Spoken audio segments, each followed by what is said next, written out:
sounds of the mighty Pat there. That one is a TV track. I'm an alien in my country. Good evening, I'm DJ Morrishaw, and I'm coming to you live and direct from my bunker here in the Republic of St. Paul, St. Kitts. Yes, I'm here in the Federation of St. Kitts, Nevis, just observing and looking on what is happening, and to continue bringing the information to you, the general public, so that we can have that well-needed conversation.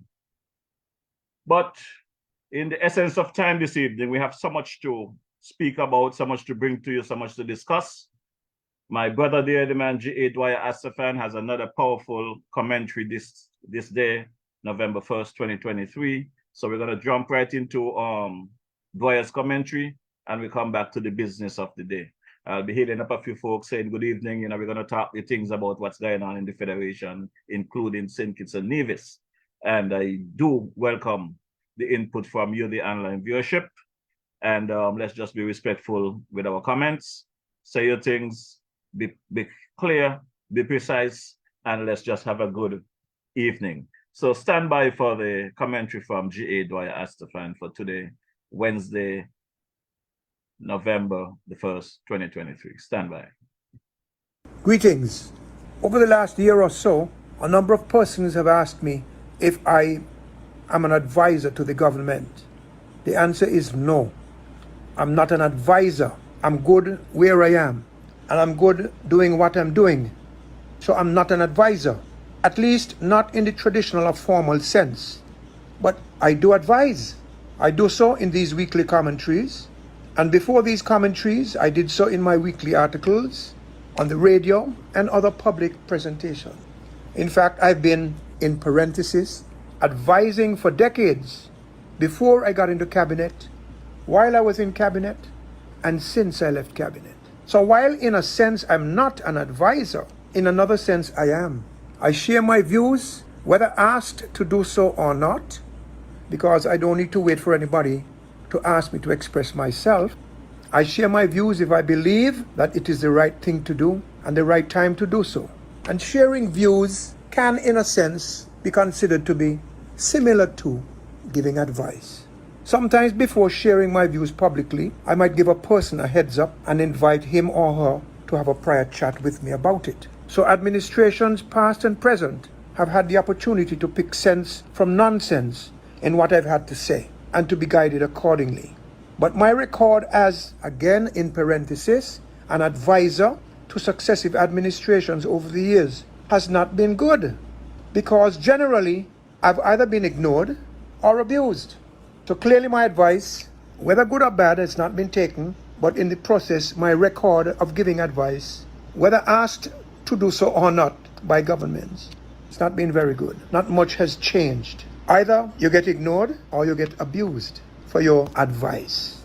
Indeed, I can recall in one particular matter in the 1980s, in which I had not even gone public with my advice. I had only shared it very privately, and I found myself on the receiving end of not one but two death threats. I'm not the greatest hero in the world, not even close, but I've continued because it's the right thing to do. So here I go with this week's advice. It's about our taxi and tour operator sector. That is a sector which represents the front line of our tourism industry. There are very significant ambassadors for the industry and for the country, and government must always ensure the consistently highest possible standards of hard and soft skills, presentation and delivery are maintained in that sector.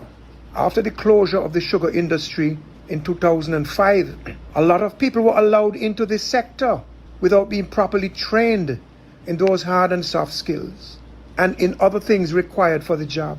Sadly, this was more about politics and appeasement than it was about the best interests of tourism and the country generally.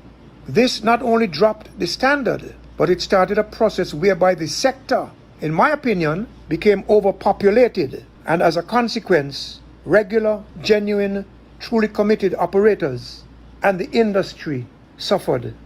The quality of service suffered. To add insult to injury, underselling and undercutting became worse. It never ceases to amaze me and anger me how they boast of this wonderful product that we have, but they are nevertheless so willing and quick to offer discounts on it, like selling a fancy car at the price of a donkey cart, shortchanging themselves, their colleagues, the industry, and the country. But they cheapen the product in another very troubling way. They offer island tours that are not island tours.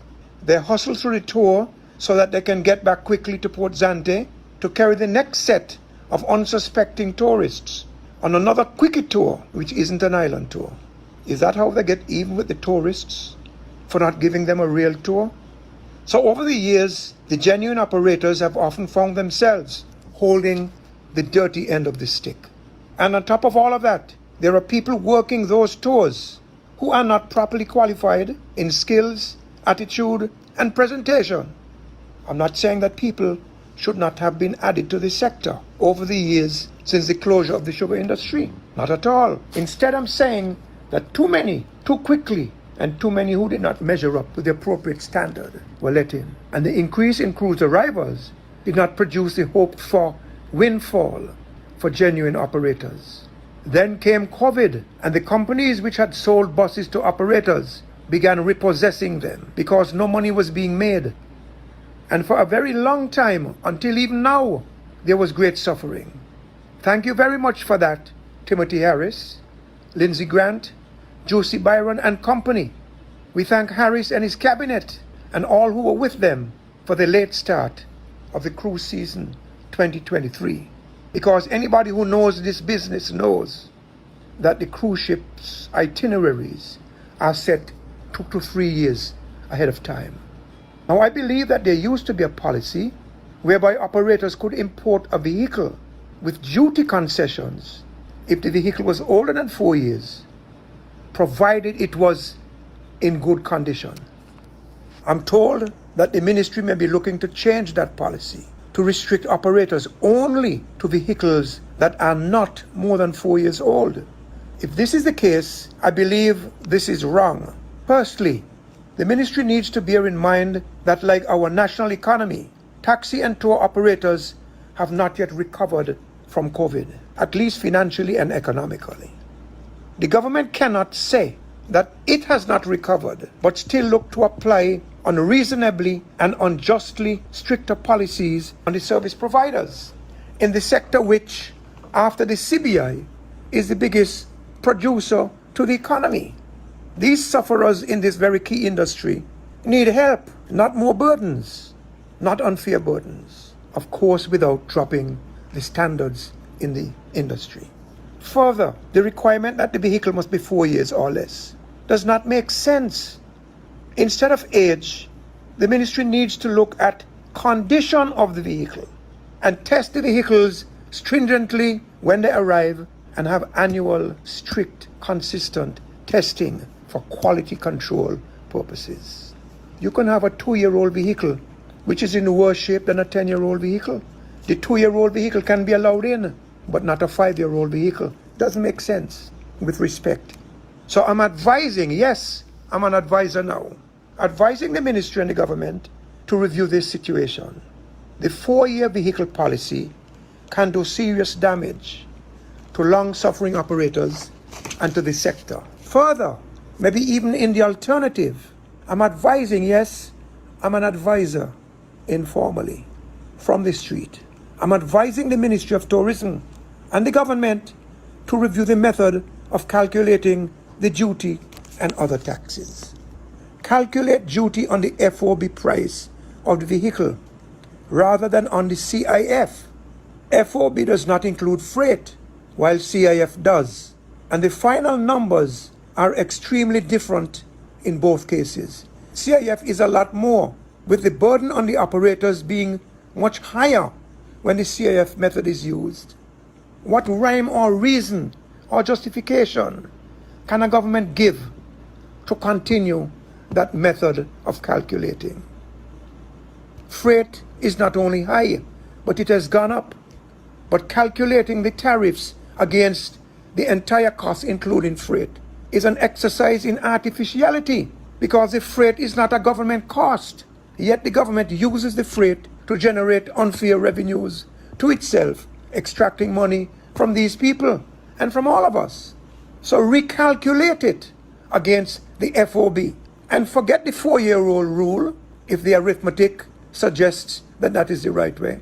Let everybody pay the duty based on the FOB, not the CIF. And when you're calculating the VAT, do not calculate the VAT on the accumulation of those various fees. Calculate the VAT on the FOB. So what is going on needs to be reviewed and changed, in my opinion. This is not new advice. I'm using the word advice. I've been giving it for quite a while. And if we need to clear it at CARICOM level, let's go and do that. Indeed, let me say this. Whatever troubles that we are in or will get in, CARICOM is very unlikely to be able to help us. So we can't allow CARICOM to prevent us from surviving and succeeding. We have to save ourselves. I have a few more bits of advice to offer. There are players in this sector who, as in the food sector, are both wholesalers, and retailers. This is not a fair practice, and the government should put an end to it, especially given that the wholesalers are businesses that bring in money from other sources, while our taxi operators have only the one source of revenue to shelter and feed their families. And their work opportunity table is getting scarcer and scarcer, narrower and narrower. People moving into their space. They're being choked out of roof and bread. That has to be stopped. That is a critical sector. When I was tourism minister, I tried to connect the operators directly to cruise lines, and I received some pushback from the middlemen that thought I was trying to cut them out, when all I was trying to do was to cut the operators in for the first time, like their counterparts in the Bahamas, the USVI, St. Martin, Cayman, Turks and Caicos or so. They are in direct contact with the cruise lines, no middlemen. Here you have middlemen wholesaling and retailing. It can't be right. Whether in this business or the food business, it is wrong. It opens the space for injustice and advantage and disadvantage. The turf of our taxi operators needs to be protected, and we must raise our good operators high, raise them high. They are our frontline ambassadors. And the bad eggs, we must weed them out. Another sore point for them is beach access. Aren't all of the beaches in this country public? And if so, does the public not have a right to access these beaches? And doesn't the government have an obligation to make sure that access is provided to all beaches? If the operators are being restricted this way, they are being rendered unable to provide top-line service to their clients. Not only they suffer as a consequence, we all do. Bad for the country. An orderly system of access must be provided and maintained. All beaches. Here's another sore point. I hear that there's a move to stop people from driving taxis after they reach the age of 70. What is so magical or fatal about 70? People are living longer, and people have a living to make. Test them like you do pilots. Maybe not as stringently, but maybe. But test them and test other commercial drivers as well. When politicians go out in search of votes and in search of ministerial jobs, they do not try to get the votes just of people under 70. They try to get all of the votes. I'm 75, I still drive, and I dare say I'm a better driver today than I was 30 years ago. Plus, I am more mature and responsible, and I have all of that experience that I didn't have 30 years ago. Likewise for the experienced taxi and tour operators. So again, let's use this word, advising the ministry. Don't do that. If you have that in mind, rethink it, please. Don't let this young people government story get the better of you. Country can't succeed on just young people. Experience and wisdom that comes only with the years are critically needed for the success story to become fact and not just hoped for. Next point, safari vehicles typically have GT licenses, I'm told, which means that they are not allowed to park in the circus. But somehow some of them have had their GT licenses removed and replaced by T-plates, marginalizing the taxi operators in the circus and making it harder for them to get parking space in the circus, which is their focal point to make their bread. This can't be right. But not only are the safari buses doing that allegedly, I also hear that people who have T-plates but are not really operators. They get their T plates because of who they are and who they back. They're not taxi operators. But with the T plate, of course, they can get a duty-free vehicle. And anybody who gets like that is part and parcel of a corrupt exercise. And this has been going on for years, and it needs to stop. But I am advised that vehicles that fall into that category are parked in the circus every day while their owners go to work in government offices and private offices in town. That can't be right. Parked up in the workspace of the taxi operators, which is the workspace where the taxi operators make their bread, and then they go off and to their workspaces. That cannot be right. So I advise the government to make sure that they are not continuing the old horrific practices of the past and letting their friends get duty concessions on vehicles. Too many people are getting these concessions, and it is causing us pain. It means less money for the government. Politicians cannot take public resources and do private favors with them. That is corruption, and we don't want that. It also renders governance more inefficient and ineffective because there's less money to operate and provide the services necessary to maintain and grow the best interests of the country. So I advise the government to clean up all of this mess and to ensure that people's lives and livelihoods are not played with, and to ensure that our tourism industry is made stronger and better. I have a lot more of advice to give, whether you want it or not, but I think this is sufficient advice for now. Okay, that is my good buddy there, the man G.A. Dwyer Astefan commentary for today, November 1st, 2023. Very powerful and welcoming commentary, Dwyer. Is really needed at this time. I myself, I do not know if you missed this part, but I've been getting some complaints over the past weekend and this week that there was some process put in place to help small businesses.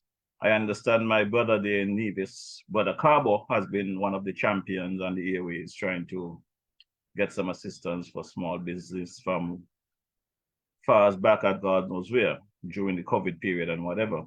But apparently, what the word on the street is, I'm not sure if it's factual, but if it's factual, then Brother Samuel Duggins, the minister, have to revisit and reopen that process and help the people that need to get the help. Because what I'm hearing is that 40 small business owners received the $5,000 grant some time ago.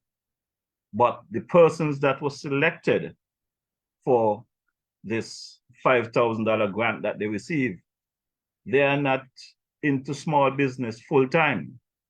Some work for government, some work in other entity. The small business they run is a little side hustle on the side. So the real small business people that has been suffering are still suffering, while you got some people are double dipping. I myself have witnessed some of what Dwyer is speaking about with the taxi drivers, where some taxi drivers work for the government, some advisors. They have their taxi park, they run in their taxi when they should be at work. But it's up to you, the citizens, to pay attention and hold their foot to the fire. Because when I come here on a Wednesday evening, I don't come here to split scandal. I don't come here to cuss nobody. And I'm not going to entertain the cussing. But once you bring the facts to me and I investigate, we will have a good conversation. And this evening, we're going to start off with the CBI conversation, because I really want to know what's going on with our journalists, all of them. What is really going on with them? Over the past 14, 16 months since the Labour administration took office, I'm hearing the call by Ian Pattis Liburd and other pundits wants to know how many CBI passports were sold to date. And I said last week on the program, and some of those pundits for the former administration might have a problem with my statement. because I am saying that Ian Patches Liburd has a direct line to the former Prime Minister Timothy Harris. And what he should do is find out from Timothy Harris how much passport was sold up to his tenure in 2022. Let's get that information from him, and then we could deal with Prime Minister Joe. And one of our journalists from Sugar City FM had the opportunity at a press conference that was held recently by the PLP at the Marriott. And I'm going to play the clip in a bit. But this journalist, instead of asking the former Prime Minister Timothy Harris to date when he was Prime Minister in 2022, up to that point, instead of that journalist asked Timothy Harris how much passport was sold up to that point, because you all call it sold. I understand it's not a selling thing. Folks are granted citizenship by investment, citizenship by descent, whatever. It's not sold, but that's the word is being used. So since you all want to use the word sold, why that journalist choose to ask Timothy Harris, the former Prime Minister, if as a cabinet member, if he knows how much passport the current Prime Minister, Dr. Joe, have approved or signed off on since the new Labour administration. Where was that journalist's head? Are these questions put together by these people at having the press conferences and they just ask the question to have a question asked? The question should have been directed to the former Prime Minister. Up to the end of your tenure in 2022, how many passports was sold or approved? So when I look at these press conferences, I am at a loss to sit down and listen to some of these journalists, and journalists after journalists get up, listen to those questions, and instead of them follow the question through and put it in the proper way, they just continue like, man, let's pick Wilkes. Wilkes is on the shoreline, just let's pick Wilkes. But before I get into the clips, let me say good evening to some folks online, because I realize this screen is pumping already. The online is pumping already. I cannot call everybody name, but I got to big up guys like Brother Elvis Williams, the King Freddie. By the way, at some point this evening before I sign off, I'm going to be releasing the second song for Glenn Green, Brother Elvis Williams, the King Freddie, Mighty Pat, King Pat. But we're going to play all of their songs this evening. So you're going to be at an information thing, a talking thing, and a music thing. So for guys like Twinkie who don't like the music, and Jennifer that only want me to talk the things, we're going to be playing some music this evening, right? So let's go. Eugene Weeks, good evening. How are you doing? Hugh Coleman, David Sr., Eustace James, good evening. My brother there, Jeff Pemberton, how are you doing? How is Sister Patty doing? Good evening, Sister Patricia Bartlett. Hope all is well. Angela Doe, Brother Dean Baptist there in St. Croix, Virgin Islands. You guys know my boy Dean from the Express Band. Wicked bassman, long-time bassman. Visa Stapleton, good evening. I haven't seen you in a bit. I guess I have to check you, see how you're doing when I pop across to Nevis on Saturday. You now have to visit my boy Carbo. It's a new month, so I got to swing by Carbo on Saturday to get my goat water and my fish. So Carbo, I hope you put the information in the chat. Let the folks know that DJ Morrishaw will be popping in on Saturday to check you there in Fountain Village. Good evening, Sister Ann Farrell Smith. Dietrich Smith Farrell, how are you doing? All is well? Michelle Liburd, good evening. Dietrich. Citric Daniel, Sandra Merritt, Shirley Jeffers, good evening. SKN Platform, Media Platform, good evening, Brother Django. Everything good with you? Loretta Clark, really good evening. Antonio Maynard, good evening, Brother Antonio Maynard. Welcome to the ride. Margaret Skit, all in Jeffers. Amelia Jeffers, how are you doing? Good evening. Hope all is well. Yeah, brother, I'm here hanging in. Minivling, everything is good here. Sylvia Ward, my sister, dear sister, Pastor Brown, Cicely Brown. Hope you and the family are doing okay. How is Pastor Brown doing? Valentine Buchanan, Theodosia Williams, good evening. Joan Matthews, Marlene Pemberton. How's Sister Joan doing? What time is it there in the UK? Arlene Jeffers, Sanford, good evening. Velma Merchant. Ingrid Daniel Farrell, Ruby Walters. Hope all is well with you guys. Avery Huggins, George Morris, good evening, brother. How are you doing? Hope all is well. Alston Connor, good evening. Chelsea Urisa Liburd, good evening. Sister Hazel Claxton, hope you're doing better. I understand you're there trying to make a baby. Make sure it's not over 4 pounds, because I don't think you could handle a 10-pound baby. Diane Williams, good evening. Loretta Wharton, how are you doing? Thaddeus Deposo, Monica McCall, Gemini Nisbet, welcome to the ride. Cora Bennett, good evening, sister. Welcome. Thanks for all your support and contribution throughout the years. Folks, I don't know if you guys realize, today is the 1st of November. Next Wednesday, we'll clear a positive 3 years since this program kicked off. Thanks to the former Prime Minister, Timothy Harris, for locking me down in quarantine. Brother Chelsea Watson, good evening. How are you doing? Bertram Farrell, Monica Saran, hope all is well. Naya Binga, Bagnall, hope all is well there. Beverly Morrishaw, good evening. Sister Gwyneth Morrishaw, my son, Jeffroy Jr. How are you doing? Our sister Jazz, Judy Cornelius, welcome to the ride. Well, let's kick off, because if I start to call all these names tonight, the program, we're not going to get into the clips. So let's kick off with our former ambassador to the United Nations. He's one of the guys that calling for the CBI. So I want you to listen to the clips for yourself and listen to the propaganda machine. Because if they're serious about finding out how many passports was given out, approved, sold, whatever they want to call it, they would ask the proper question to the proper people. You cannot ask DJ Morrishaw how the AG doing when you got the AG right in front of you. Ask the AG how he's doing. So for this newscaster to come and ask Timothy Harris about Dr. Joe, they need to go back to some journalist training. When you're in front of these politicians, you deal with them accordingly. You ask them the question respectfully. And if they don't answer the question, you continue to ask the question. Just like I've been reaching out to the AG for the past couple of weeks. The AG promised me that by the end of summer, the electoral reform process will start. And when I Googled the end of summer for 2023, Google told me the end of summer is September 28th. Well, since September 28th, I'm trying to find the AG. Up to today, I called him, I didn't get him my message, I might hear back from him. And I'm going to stay on the AG until I get an answer, because you, the general public, deserve to know what's going on. We campaign an electoral reform. DJ Morrishaw was in the trench. DJ Morrishaw was down there on Central Street at the electoral office.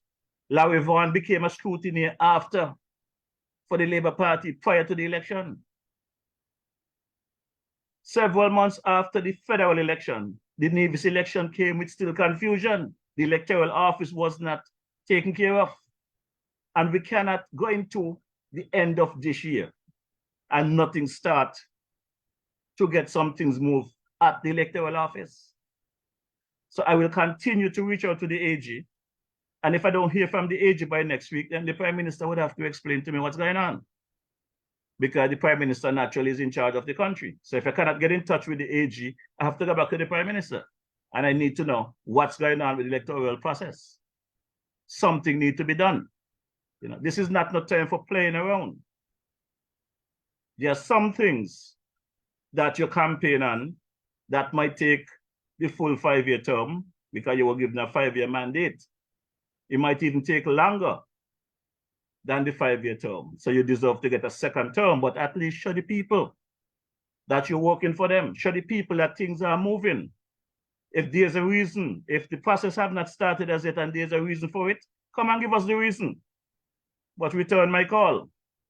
Return my messages. I understand your grandmother passed away, but you was in Parliament some day ago. So the same way you can go to Parliament, you could send me a quick message, DJ Morrishaw, things ain't work out as we planned. Boom. I'm going to follow up with you. I could live with that. But like I tell you all, when I reach out to you all about the people's business, and you all respond, you all are accessible. So I will report accordingly. But when I reach out to you all and you all is missing in the cloud, I'm also going to let the people know that you're in the cloud, you're missing, your data is finished, whatever is going on. The people must know what's going on, yeah? So let's go back to the very first clip with my boy there, the man Ian Patches-Liburd. And by the way, folks, I've been listening to Ian Patches-Liburd for the last couple of weeks because folks would call me, tell me he's saying this, he's saying that. And there are some good points that Ian Patches-Liburd is making. You know. The problem is that when they start to mingle with the lies, when they start to expand on what they're saying is where the problem is. But if you would just stick with the facts, he said his program is about truth and facts, but he's stretching it. Stick with the facts, brother Ian Patches-Liburd, and we could be on the same page. Because there are some things that should be done that are not being done. So let's take a listen to brother Liburd. The latest embarrassment that has been brought upon our country, though, is the CBI, our CBI program. The CBI program, under every labor administration, has been shrouded, yes, cloaked in secrecy. Questions after questions have been asked about the number of passports sold, and Dr. Drew has bluntly refused to answer. Questions have been asked. Earlier this year, the National Assembly passed Freedom of Information legislation, which the government said it was serious about. But while the legislation is not fully operational as yet, in the spirit of the legislation, the observer and the nation are still seeking the numbers as to the certificates of registrations the Prime Minister has signed since taking office, and also the total number of passports sold under the CBI program. Thank you. With respect to, I think we discussed the numbers the last time, and I direct you where you can get the exact number last time.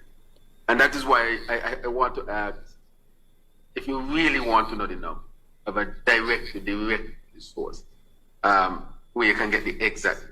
I would say that. Now, Dr. Drew directed the St. Kitts Nevis Observer reporter to the Citizenship Investment Unit.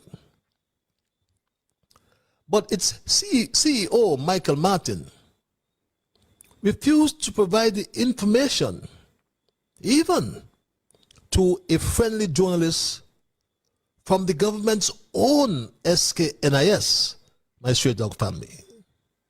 One of the things that we are looking at is the regular publication of statistics that we believe also is very important and of great interest to our people. Well, things like the number of applicants, number of passports, the revenue brought in by CBI, expenses, it's all part of being transparent and accountable, because it's very important that something of this nature ought to be transparent.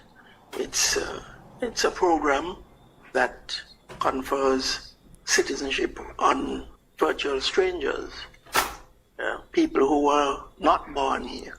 And so it's very important for us to inform the public of what is going on. Very important.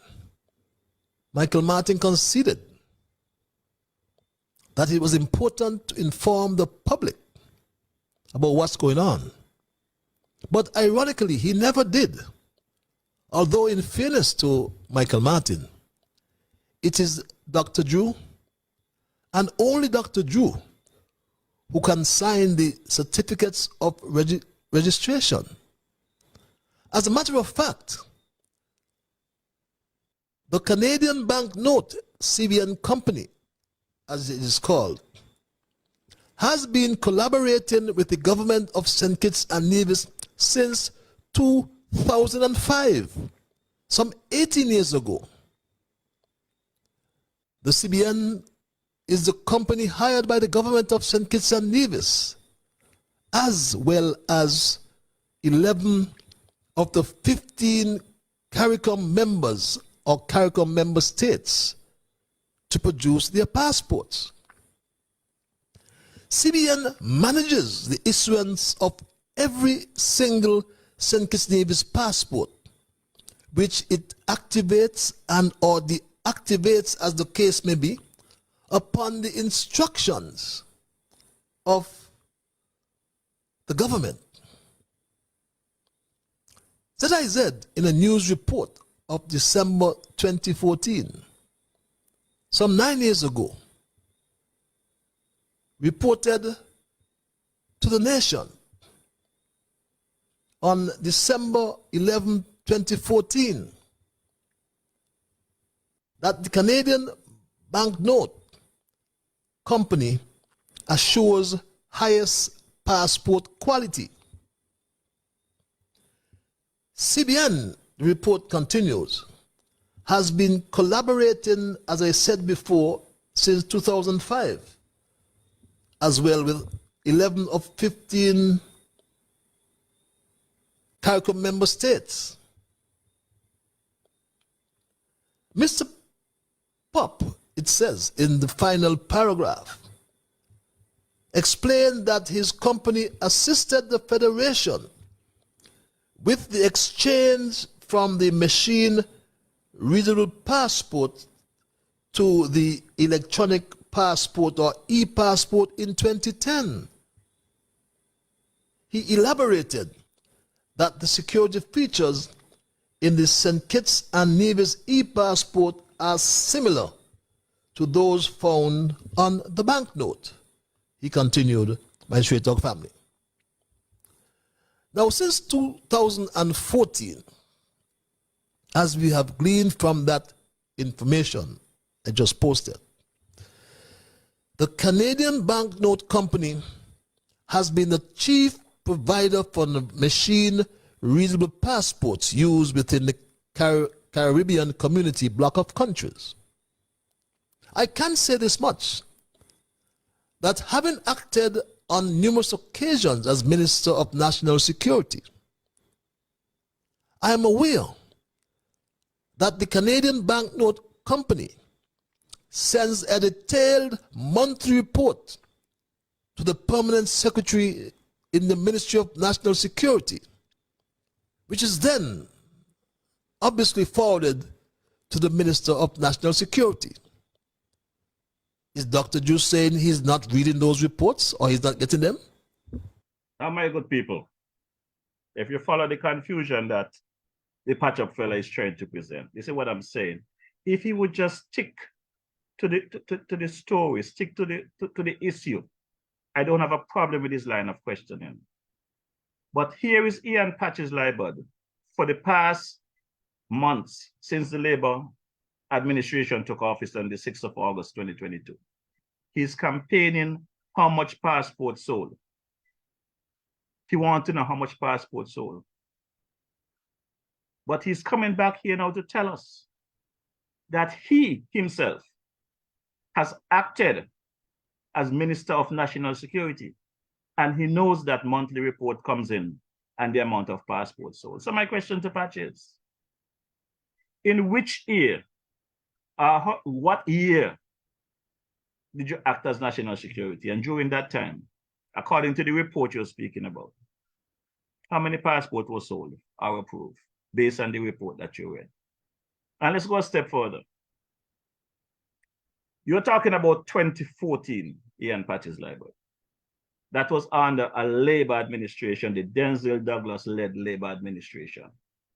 The team unity concussion, because you all was not an administration, you all was not nothing other than what some call you all a transactional arrangement with the People's Action Movement, PAM, led by Sean Richards. The Concerned Citizen Movement, CCM, led by Mark Brantley, Premier Mark Brantley, who is now the Premier in the government, the Nevis Island administration, still there, causing havoc. And the former Prime Minister, the PLP, Timothy Harris. They took office in 2015. 2015. There was there till 2022. Those were the time to ask your questions. You was a part of the team. You was Minister of Works. You lost your bid in, I think it's 2020. You went on to be the ambassador to the United Nations. I would say the worst ambassador we ever had. I don't see you do nothing up there other than spend half the country money. You want the most expensive hotel, the most expensive food, gallivanting. And now you come asking questions and want to challenge people about giving updates. Ian, I have seen you in action for myself. I'm not going from what nobody tell me. And that's why I could tell you all, you know, when you all want to come at the DJ, come good, you know, because I got my receipts and I have my facts. You are challenging Dr. Drew and the Labor Administration about how much passport, and you are now come telling us that you know where the information is because you was, at some point in time, acting Minister of National Security. So during your time, tell us what you know. Let's continue listening. So I'm afraid, or I am not afraid, I should say, that to conclude that Dr. Drew is a pathological liar when it comes to the information about the passports. No matter where he sends you, my straight dog family, no matter where he sends you, do not believe Dr. Drew. Dr. Drew knows very well how many St. Kitts Nevis passports were sold under the CBI. Yet he has failed to be transparent and to account to the nation as promised before getting into office. But as I said, moon run till they catch 'em. It's been 16 months and Drew has gotten away with his misdeeds. But I always knew that one day he would be caught. Exposed by the European Commission, which reported, according to an article published in the Guardian newspaper, that revealed that some 36,700 St. Kitts Nevis passports were sold under the CBI.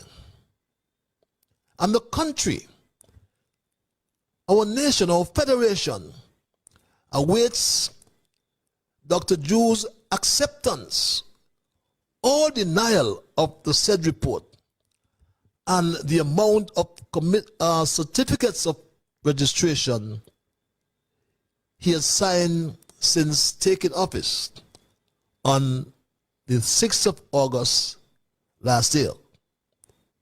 Because, my straight dog family, concerns have been raised by the EU. And the EU raised these concerns as reported. The EU has raised security concerns about the trade in golden passports and vowed to tighten visa controls after revealing 5 Caribbean states have sold citizenship to 88,000 individuals from countries including Iran, Russia and China. The announcement follows publication of Dominica, Passports of the Caribbean, an investigation by The Guardian and other media organizations in partnership with the Organized Crime and Corruption Reporting Project. The EU Home Affairs Commissioner, Ylva Johansson, said, "We have countries within the visa-free regime with the EU that are selling passports, citizenships quite cheaply to people that are security risks or potential security risks to the EU." The report said the rejection rate for applications to Dominica and St. Kitts and Nevis was extremely low, which, together with the short processing times, raises questions as regards the thoroughness of the security screening. So, Brother Patches choose to bring this news item to the general public about some report out of the UK. have this report tell us in what period they're talking about with the investigation?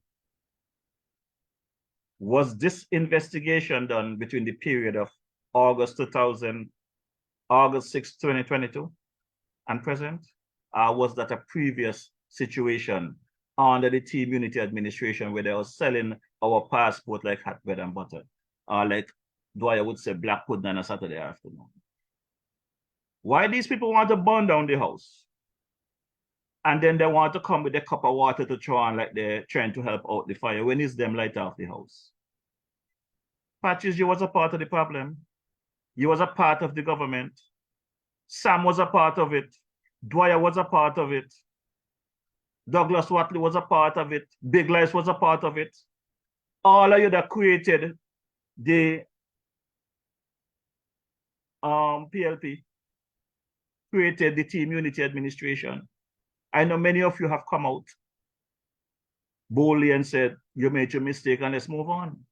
And I thank you all for that. I thank you all for the fight to change what you all screw up. But is you all burn down the house? And now you are coming here trying to give the impression that Dr. Drew done all this damage, the Labour Party done all this damage. All of this damage was done from 2015 to 2022.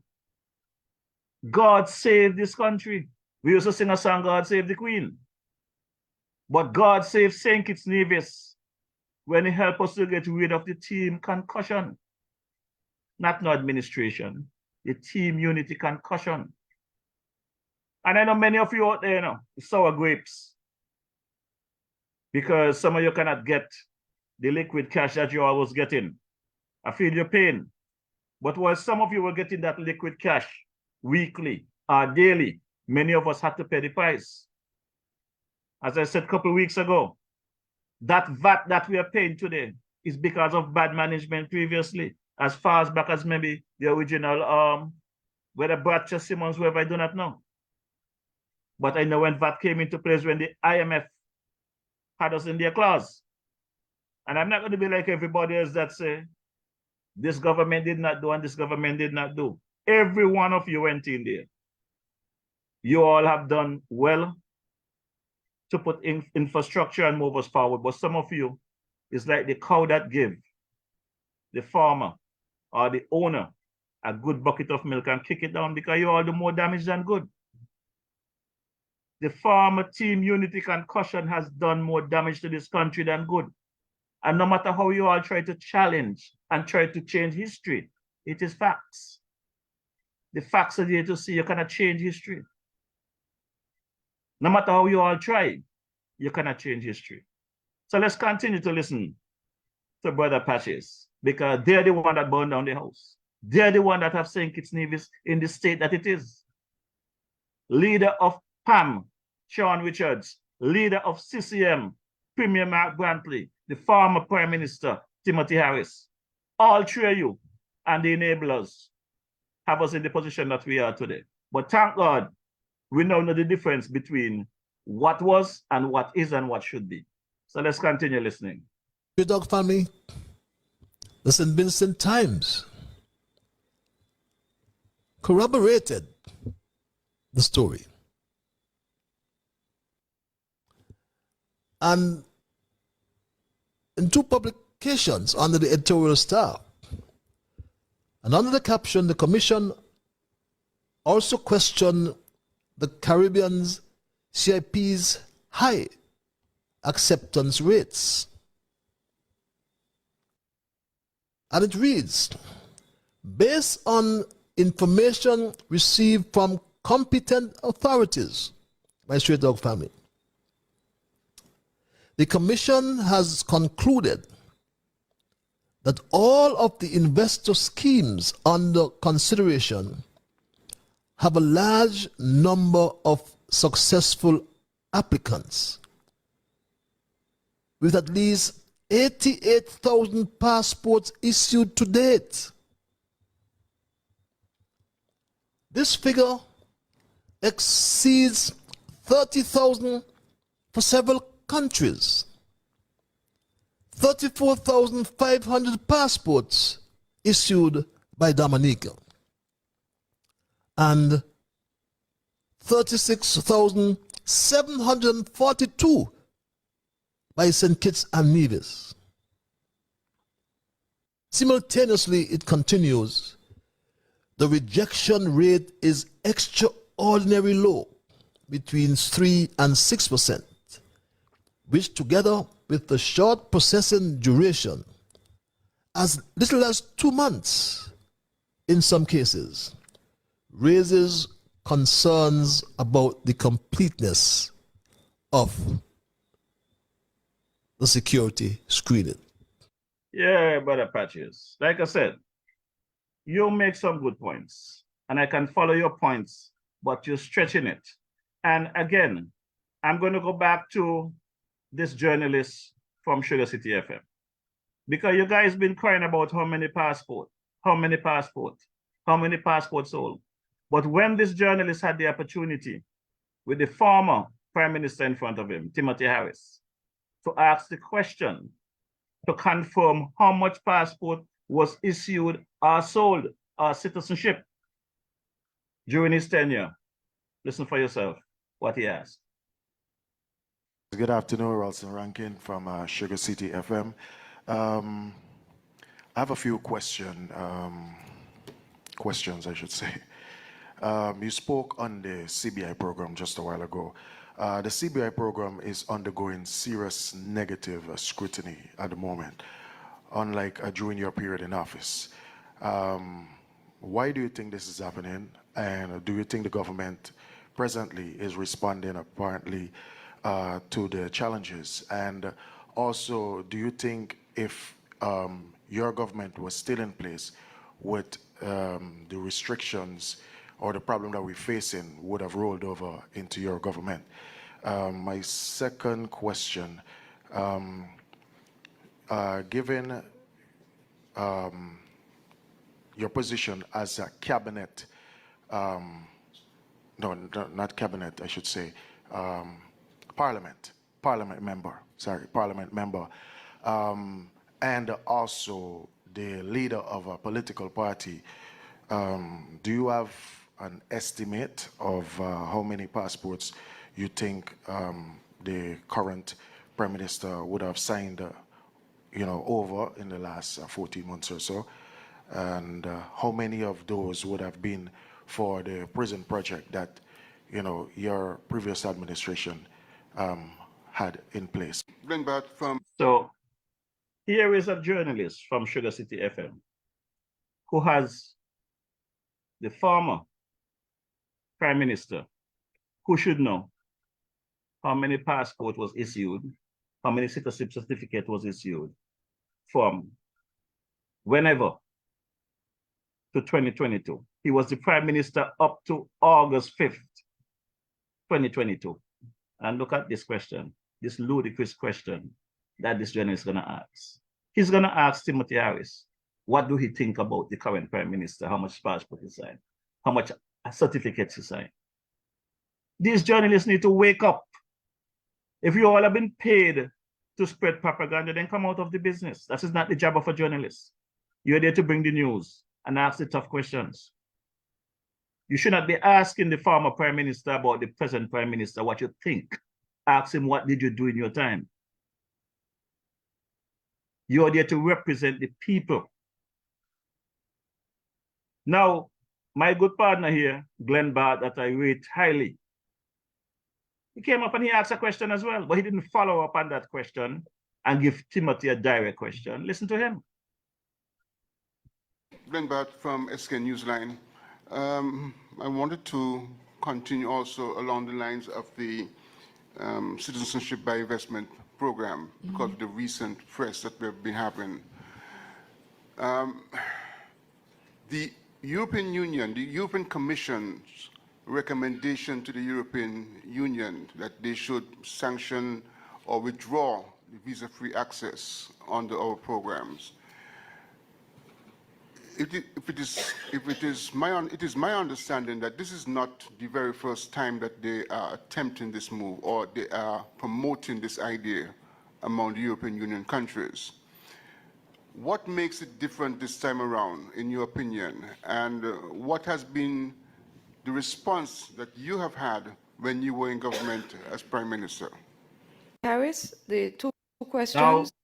the burning question that everybody wants to know is how much passport was sold up to this point.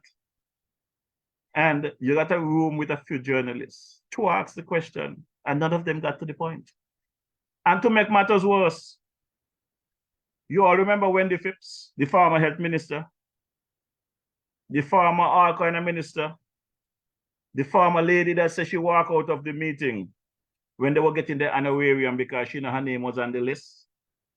And she was supposed to get some 27,000 out of it. After they tell us the volunteering, they said, when I challenged them about what they're doing during the COVID period, they said we should not be cussing the people. All of them is volunteering. They're not getting an extra dollar. Guess what? Abdia Samuels come and tell me, you know. Tell you the world. The volunteering. This is the Wendy Phipps that was in charge of the honorarium, from what I was told. She spoke about it. They approved upwards of $300,000 to split amongst themselves in honorarium costs. They wasn't getting an extra dollar, but somehow, January, February of 2022, they find a way to split the money amongst themselves, according to Wendy, secretly. And it only spill out because the team unity, the team concussion broke up and somebody spilled the beans. Otherwise, you, the general public, would not have known that they take over 300,000 of your money and split amongst themselves. That's what you all should be pissed off about. Not Dr. Joe and the Labour administration trying to put things back together. You all should be concerned about the amount of money that was wasted in 7 years that we're going to now have to pay back, the taxpayers, Social Security, Development Bank, National Bank, and much more. Corruption after corruption, the prison project. And instead of you all get upset about these things, no. A young lady tell me, if I support a party, I'm with the party all the way to the end. I say, even though they're doing wrong to the country? She said, yes. I say, a party that is mashing up your country and putting you in debt, you're going to still support your party? Yes. This is the problem we have in St. Kitts. This is the problem we have in Nevis. People are not thinking rational. They're going to want to jump up on DJ Morrishaw and beat DJ Morrishaw because DJ Morrishaw is trained to reason with them, to be reasonable. I don't want to change their mind because I know the history in St. Kitts Nevis. You support a party, you're going to stay with the party. But at least, man, for your sake, for the future sake, for the kids, for the wealth of the country, the wealth of the nation, tell your party when they're wrong. Tell your party when they're wrong. I have no problem saying to Dr. Joe or any of the ministers in the Labour Party, if I tell them privately and I don't get a result, I tell them publicly. I don't have a problem doing that. What are they going to do? Tell me I can't stay in St. Kitts, I got to leave? I can't sleep in my house in St. Paul's, they're going to take it from me? They're going to put me on the what? The hangman chair? What are they going to do? For telling them the truth? And many people have died for our freedom. If you just take a walk around what you call Independence Square, Palmer Square, you see the dungeons where the slaves were. That's why we were able to benefit today what we are benefiting, because people die for our freedom. People die for us to enjoy this. And now we are all here selling it back. These are not white people coming to make you all slaves anymore. Your own people. You're making yourselves slaves. Nobody doing it to you all doing it to yourselves. And I will continue to preach that until I see the change. So listen to Wendy Phipps, the chairperson, the secretary for the PLP, repeating the questions that she boss should respond to. Not how much overall passport sold, but how much Dr. Joe. Sign off. Harris, the two questions. that would have been the two sets of questions that would have been posed to you. First set from Sugar City FM, acknowledging that the CBI program is under scrutiny, facing several challenges, and you're being asked to give your opinion as to whether or not you think that the current government is handling their response to this challenge well. And at the same time, you're also being asked, and based on your capacity as a member of parliament for constituency 7, whether you're in a position to know the total number of citizenship that would have been approved, applications that would have been approved during the first 14 months of this present administration. Now, that's the question that Wendy would like to make sure her leader respond to.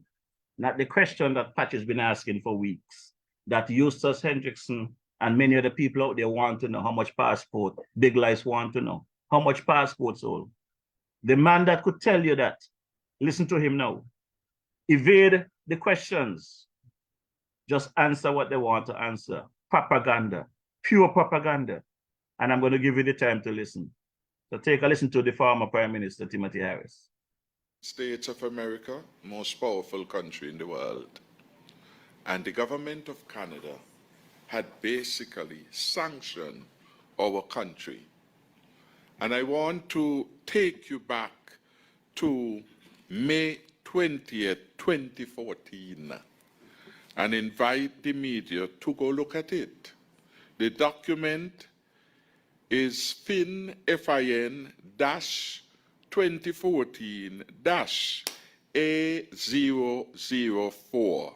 FIN 2014 AA004, issued on the 28th of May. What is the subject matter coming from the Treasury Department? Abuse of the citizenship by investment program sponsored by the Federation of St. Kitts and Nevis. First line, and I have it highlighted.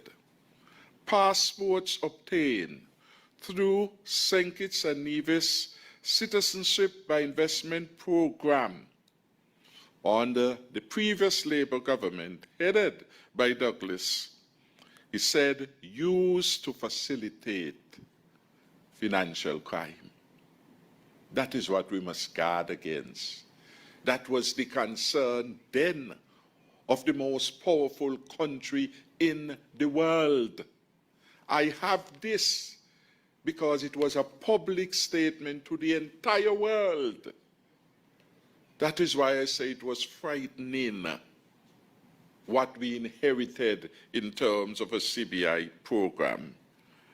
And I would just read a little of the first paragraph because we want to deal with facts, factual statements. The Financial Crimes Enforcement Network, FinCEN, is issuing this advisory to alert financial institutions that certain foreign individuals are abusing the Citizenship by Investment Program sponsored by the Federation of St. Kitts and Nevis to obtain St. Kitts Nevis passport for the purpose of engaging in illicit financial activity. Now, while the former Prime Minister, Timothy Harris, is reading his ledger about the FinCEN report and how illicit actors is obtaining St. Kitts Nevis passport for illegal activities. I want to remind you, the people, you know, this is the same Prime Minister, Timothy Harris. This is the same Minister of National Security, Timothy Harris, that has St. Kitts Nevis name dirty out there in the international scene with the tag puppy matter, you know.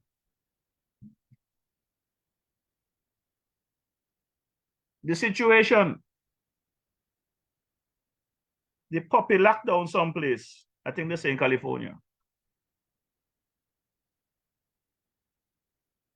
The fake marriages that was taking place, I understand the puppy gets his citizenship in less than 30 days, or in 30 days, you know, with a fake marriage, under the team unity concussion, under that same prime minister that we are listening to right now.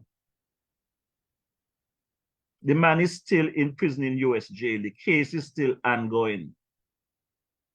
These are the culprits that is trying to come tell sensible people about how good they manage the CBI and how they did things right and how they fix when all kind of illicit actors was able to come in here and take advantage of our people. Let's continue listening to the former prime minister.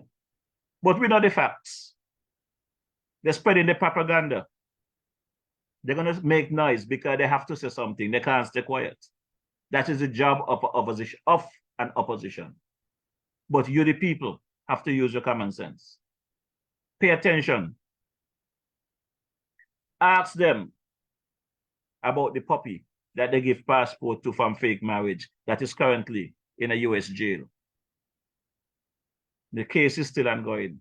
St. Kitts is still under watch. So let them tell you about that.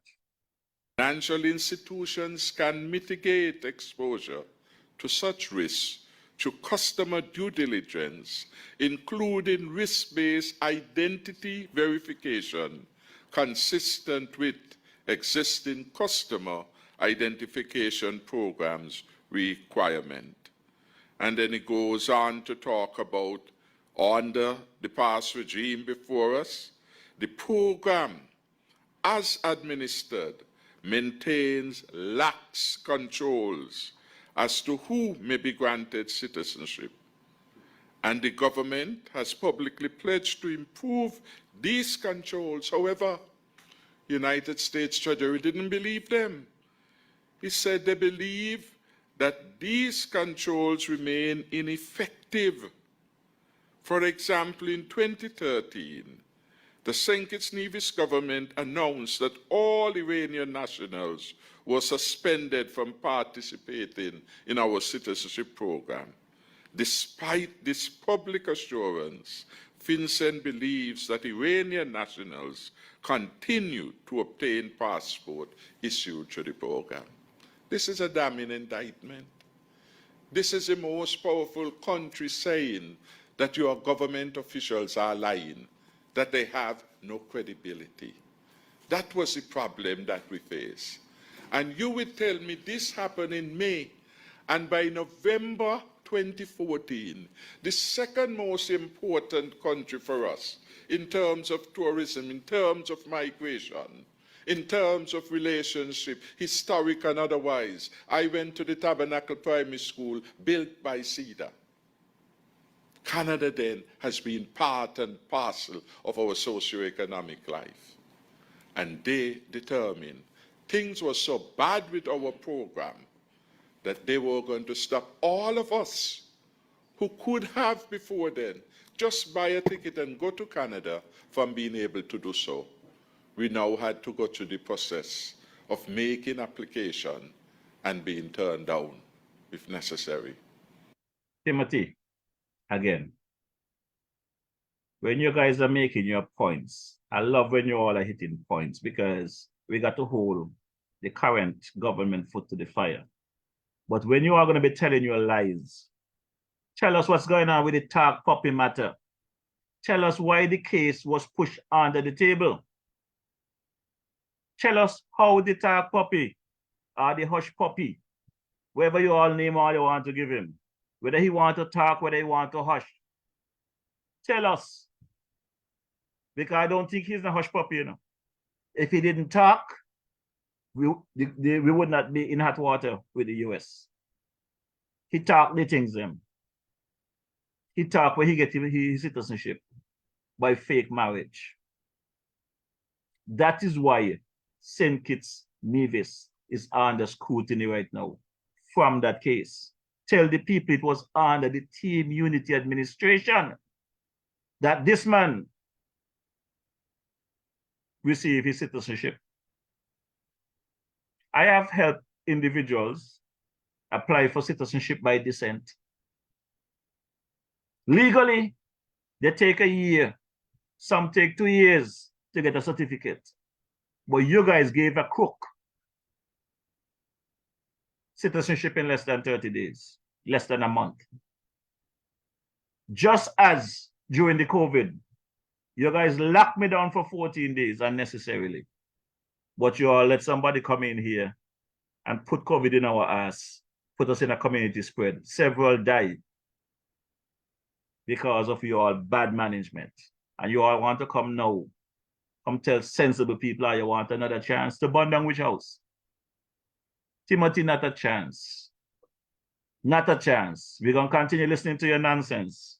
You're in opposition and you have to speak. You were elected to your office, so you have to speak.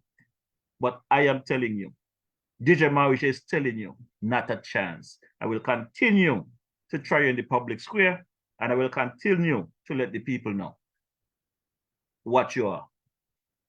You won't have an opportunity to do what you did to St. Kitts for 70 years, again, not under my watch. That is the background. The work that we did, which I referred to in my opening remarks, it what saved us. We got up, we went to tell the world what we will do. But we not only talk, because the talking part could be easy if you have good people. And I had the strong support of the Attorney General. But we went further and we implement. We hired a renowned risk management firm to come in because the program was at risk. Because the Treasury Department is saying things were lax in the program and they could not have confidence. Some of you might have recalled that it was the Labour administration before us who had to recall nearly 15,000 passports because for some reason, best known to them, they decided to take the country of birth field out so that you couldn't know where these applicants were from. Timothy, do you remember I was one of those victims that got one of those passports with the country of birth field came out? I traveled on it for several years until you decided to get mean and discontinue my passport like you did to Sean Richards. You was a part of the Labour government with Dr. Douglas when that happened, you know. Your hands not clean. You're not innocent. You was a part of that problem. DJ Morrishaw, amongst many other people, was victim of that situation. And for 2 years, I tried to get you to resolve the problem. And you know what you did to the DJ Morrishaw? Let me tell the people him. What you did to DJ Morrishaw. DJ Morrishaw was here for music festival in June of 2017. 1 week after he got back to New York, a letter came from National Security to tell me that my passport has been deactivated. And if I need a new one, I have to pay to get a new one. No fault of mine. My passport is supposed to be valid until 2026, you know. Not 2026, 2023. I think it is 2023. But you decided with your bad mind that you're going to deactivate my passport with time on it and I have to pay for it. And I said to you, I prefer to buy beers for the guys at the domino table than to go and pay $250 for a passport that the government is responsible to replace. You're a dirty fellow. You're bad-minded. You're wicked and vindictive. That's where you are, right? And my boy Sam Kanda was ambassador to the United Nations in New York at the time. My good friend Sam. I took a picture of the letter and I sent it to Sam Kanda and I explained to him. And Sam, who should take care of that because he's the ambassador in New York, he's supposed to take care of us out there. Sam tell me whoever sent me the letter, go talk to them. He can't do nothing about it. My friend Sam. I came back to St. Kitts a few months later. And I went to National Security to Mr. Petty. And I challenged him about the process. And I asked him, the same way you all had my address in New York, to send me a letter to tell me my passport is deactivated because of the missing place of birth field and it's been recalled. Why didn't you all send me a letter asking me to bring the passport in to be replaced? No answer. They did not do that. What Mr. Petty said to me was that they announced it over ZELLE to let people know they have to bring in the passport. And I asked Mr. Petty, how many people you think out there in the diaspora listen to ZELLE to get news? I'm not one of them. You all have people addressed, the passports are recalled, send a letter to tell them bring in the passports. But after I finished challenging Mr. Petty and my point I was making to him sank in when I was walking down the steps, he called me back. And he said, Mr. Morrishaw, go over to the cabinet secretary and see what she can do for you. And I went over to the then cabinet secretary, Josephine Huggins, and I presented my case to her. And she accepted my argument and she apologized and thanked me for my service to country. She's aware of everything I do out there to promote the country. She thanked me for that. And her instructions to me was, go and get 2 passport size photos and bring it back. She's gonna see what she can do. And I said, okay. When I was walking out, Miss Huggins asked me where from. I said, St. Paul's. It's like she saw a zombie, because the human face went in a different direction. I would not say like Mark Brantley that somebody need a goose. I would not say that. But the lady face went in a direction. At that point, I knew that I'm not getting that passport, right? I knew that. The government is responsible to provide those passports because they were paid for. But bad-minded, vindictive Timothy Harris decided he's gonna pressure me for 250 EC. 250 EC, Timothy.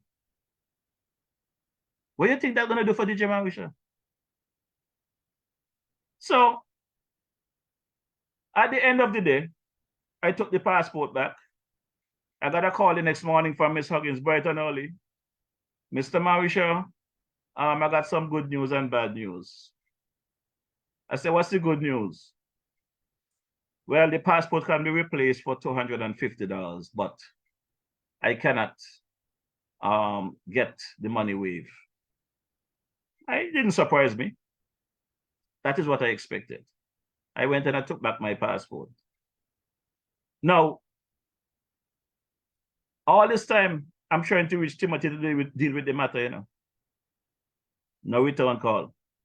The Prime Minister that said he love everybody and he love the diaspora and help and whatever. One Saturday morning, I ran into Timothy in St. Paul's down there by the public bath, by the ATM, where the young lady sell food. And I went to him. I said, Mr. Prime Minister, I've been trying to reach you for some time, you know. And you have not returned my call. I said, the situation with the passport have not been resolved. He said, that ain't straightened up yet. I thought that was done. You all know we talk. He thinks them. Like he doing things. I said, no, it was not resolved. He said, okay, I'll take care of it. Couple days later, in a press release, Timothy Harris, at his podium, made an announcement that anyone with those passports need to bring them in because they are now illegal and is an offense and you can be charged if you are found with those passports.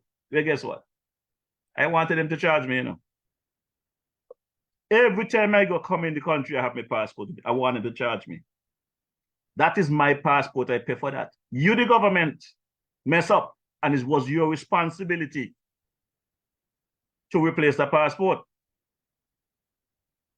And I didn't want to really, even though I discussed it with my lawyer then, Marsha Henderson, I didn't really have the time, and I did not want to put the government in that expense because I had another passport. So I hung in there. So when the opportunity came to get rid of Timothy, that was easy. It was nothing hard for me to do. When he locked up those 3 people who was walking, standing up with a placard on Central Street, Kearn and Church Street, and tear gas people, and start acting like a jackass, it didn't take much for me to go into gear. I decided he got to go. This man is becoming a dictator. The country is under duress, and I don't want anyone to experience what I experienced. So I went into full gear. We have a new government today because we came together and did the right thing with the help of God. And I can say to you, I got my new passport now, Thanks to Dr. Joe. I got back my passport. I don't know how many of you did not get your passport issue resolved, but I am telling you all, the government is responsible to replace your passport, and you all should demand that you get your passport. So let's continue listening to this wicked, vindictive Timothy Harris. When they come here talk the nonsense, me never let them talk and stay quiet, because they ain't gonna fool big people. I told the Prime Minister already, Dr. Terence Joe, he is too caring at times. He is too quiet at times. When you're responding to them, talk to them plain. Talk into the St. Kitts language. Talk into the St. Peter's language. You could even borrow some of my St. Paul's tongue. But talk the things in plain. Because when Timothy Harris and people like Wendy Phipps, them, who was in there for 7 years, Ian Patches Liburd, doing damage to the citizens and this country, and they're going to come now talking like they're the perfect princess and prince? Not while DJ Morrishaw is around. I'm going to talk the things I'm going to let you all know. I'm going to cross to Nevis soon, I'm dealing with St. Kitts tonight, but I got Nevis too, because we got a premier over there with a whole bunch of liar and can't remember things he's saying, So I'm going to deal with all of them tonight here. So let's continue listening to Timothy Harris. You could know in your own country, and they were supposed to be a responsible government. It is that backdrop, really, that once we get in, people were running shy of the program because they no longer had access to Canada, visa route, through ownership of our passport. And the most powerful country was saying, I warn you all, be careful. We reorganized the entire program, reorganize it, enhance the system of control, brought in Lescan, who was highly recommended by us, had done a lot of work in management, and we brought him to provide leadership for the program.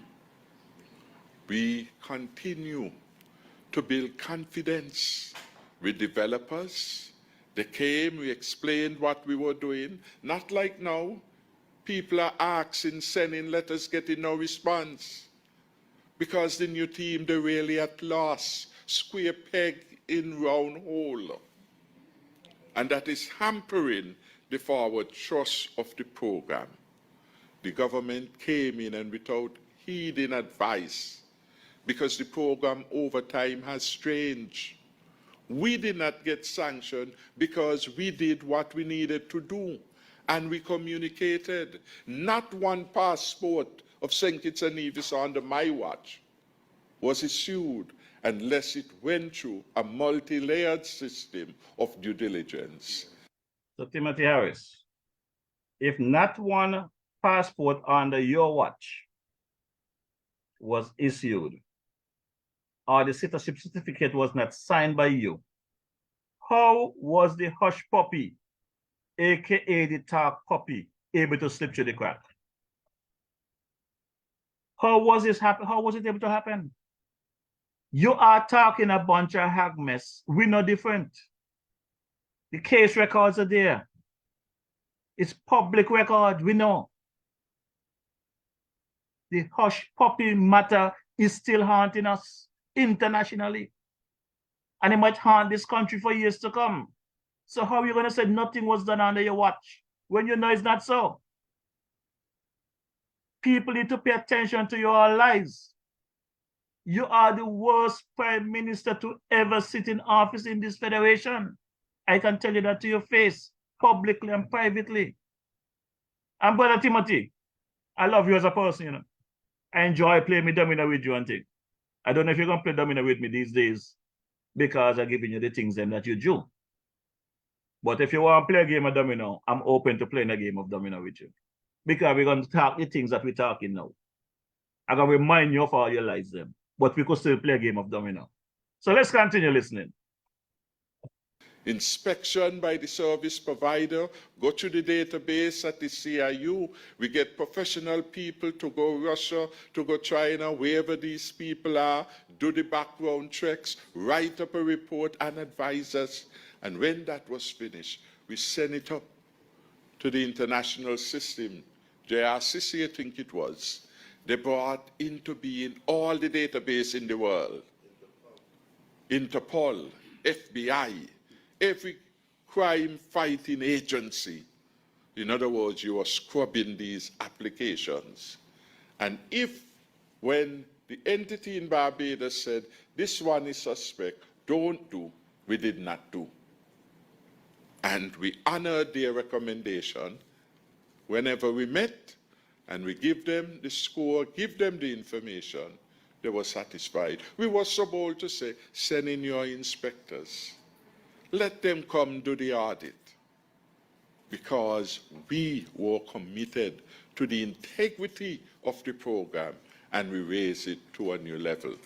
So when you ask me, Sugar City, I would say the government destroyed what it meant without understanding why they were there. And there's nobody in this government who understands the market for the CBI. None of them. They may be pretending to know, but they don't know. And that is why they cannot deal with the questions which are coming to them.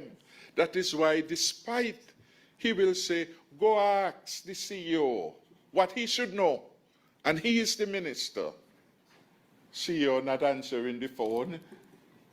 CEO not saying nothing. They are making. But Timothy, you wasn't answering your phone either. You used to message me regular. We used to talk regular. We talk about domino. We talk about many things to promote the federation. As a matter of fact, at one point I even asked for your ban for your campaign. That's how good we was. Because I listened to Sam Kanda. Sam Kanda tell me the things that Douglas was doing. I believe what Sam was saying. But now I realize that all of this thing, all of you, was just naturally corrupt. Transactional. All about self. The people suffer. I learned that today. That it was a transactional behavior.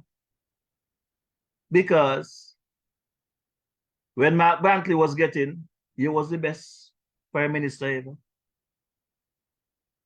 When all you fall out, you are the worst thing. You are the worst puppy. Dr. Drew is the best prime minister now. All of you transactional. DJ Morrishaw will be consistent no matter what with the messaging. No matter what, I'll be consistent with my messaging. So when all you want to come fool people, you go fool Arken them, you know, and Tony Hendrickson and Yusuf Hendrickson and them. You could fool Sweeney, but not DJ Morrishaw. You say Marco fool Sean, but not you. Well, you could fool them there, but you're not going to fool DJ Morrishaw. So let's continue listening. Making pretense of knowledge. And the developers here have lost confidence in them. The IMAs have lost confidence in them. And the EU now is indicated that it has very little confidence. That is a... But Brother Timothy Harris, my partner Timothy, I just spoke about the hush puppy matter. These things don't just happen overnight. With all that, the damage that you did, you don't think the other country's going to have issue? You start the fire. Dr. Drew is trying to put it out. So why are you blaming the person that's trying to save the house that you light fire? You set the house ablaze. The new Labour administration is trying to bring us back in compliance. You shall create the problem. Come on, man. Either sit down and shut up your mouth, or they need to put you in a place where you can think about what you did wrong. Put you in the corner someplace, like the parents would do back in the days. They need to put you in a corner someplace to sit down, charge you with something.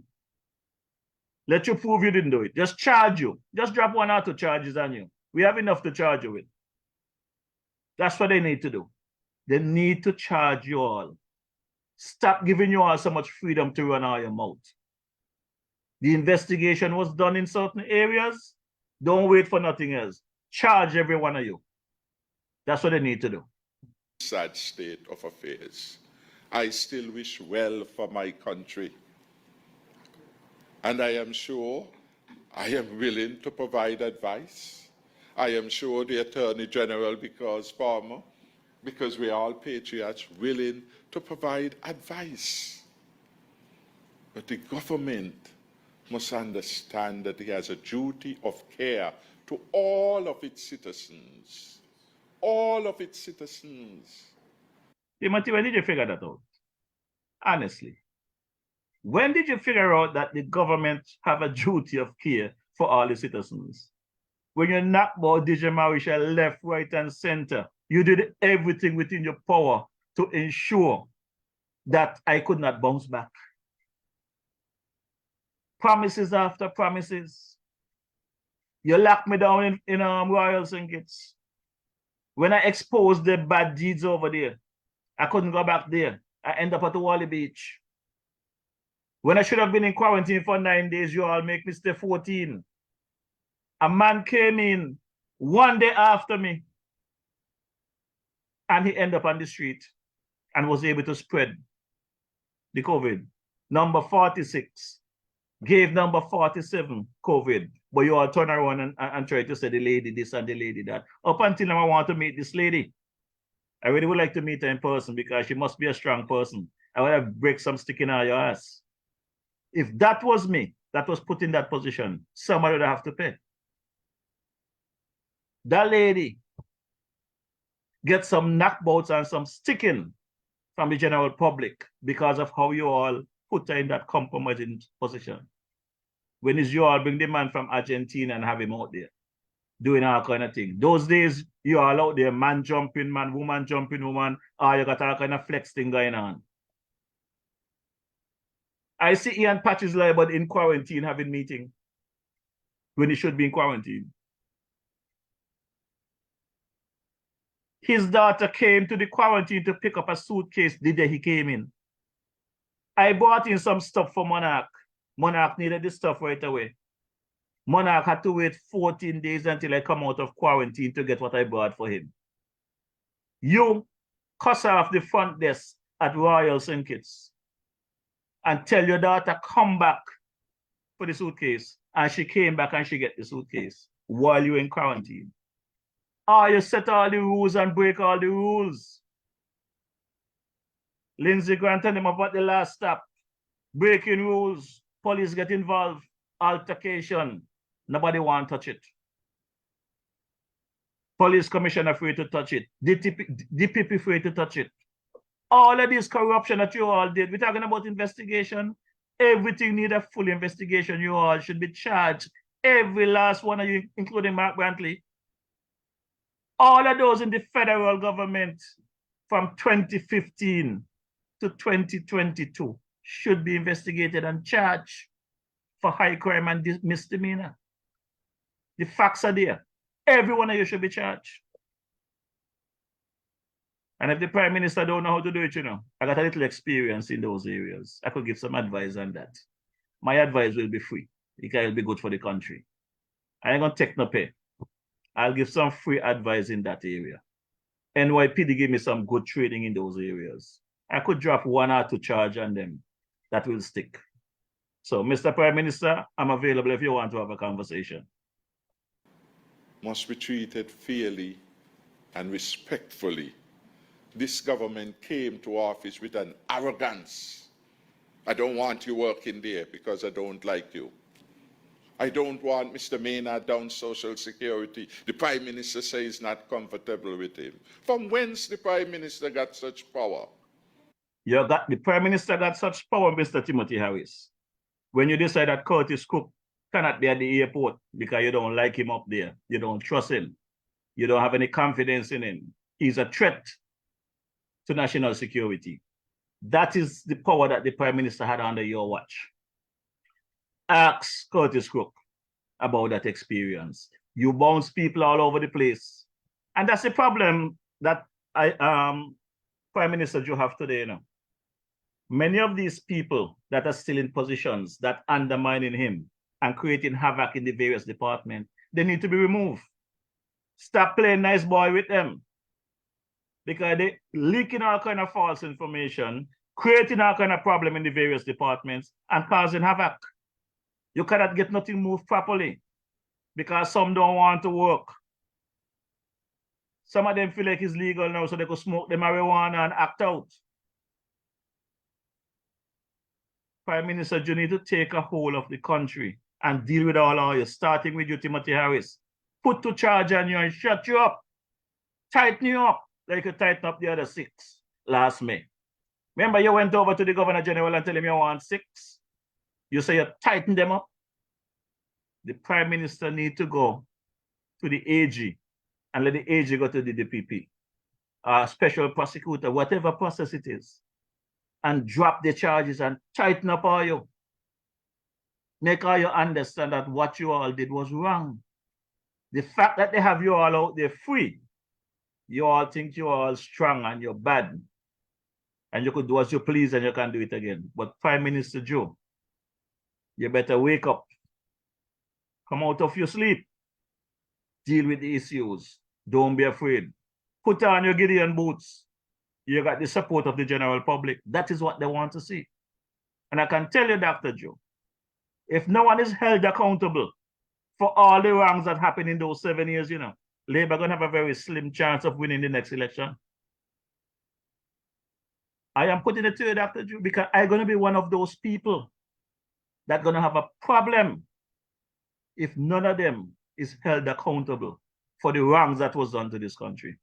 So, a word to the wise.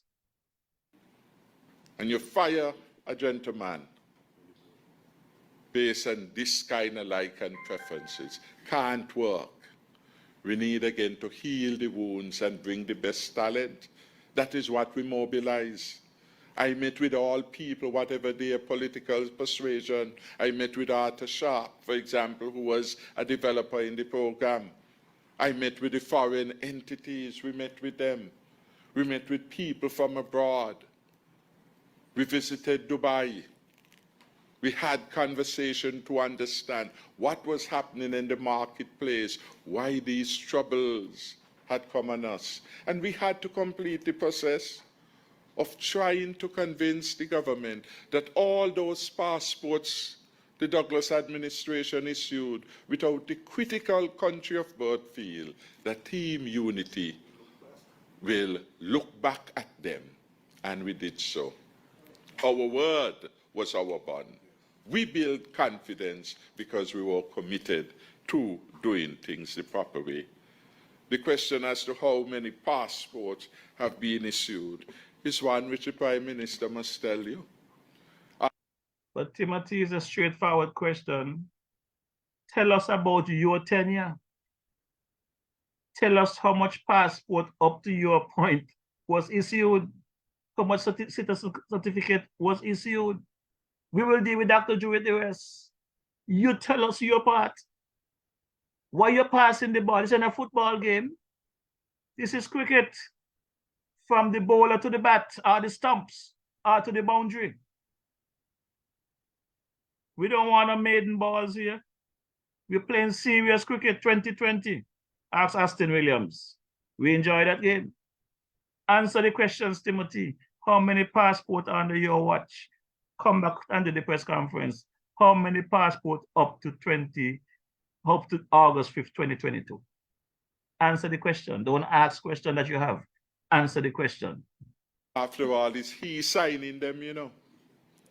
Because you have to get the citizenship of registration to go to get your passport, because that is your tie to the country. The law says that you invest a certain amount, you should get.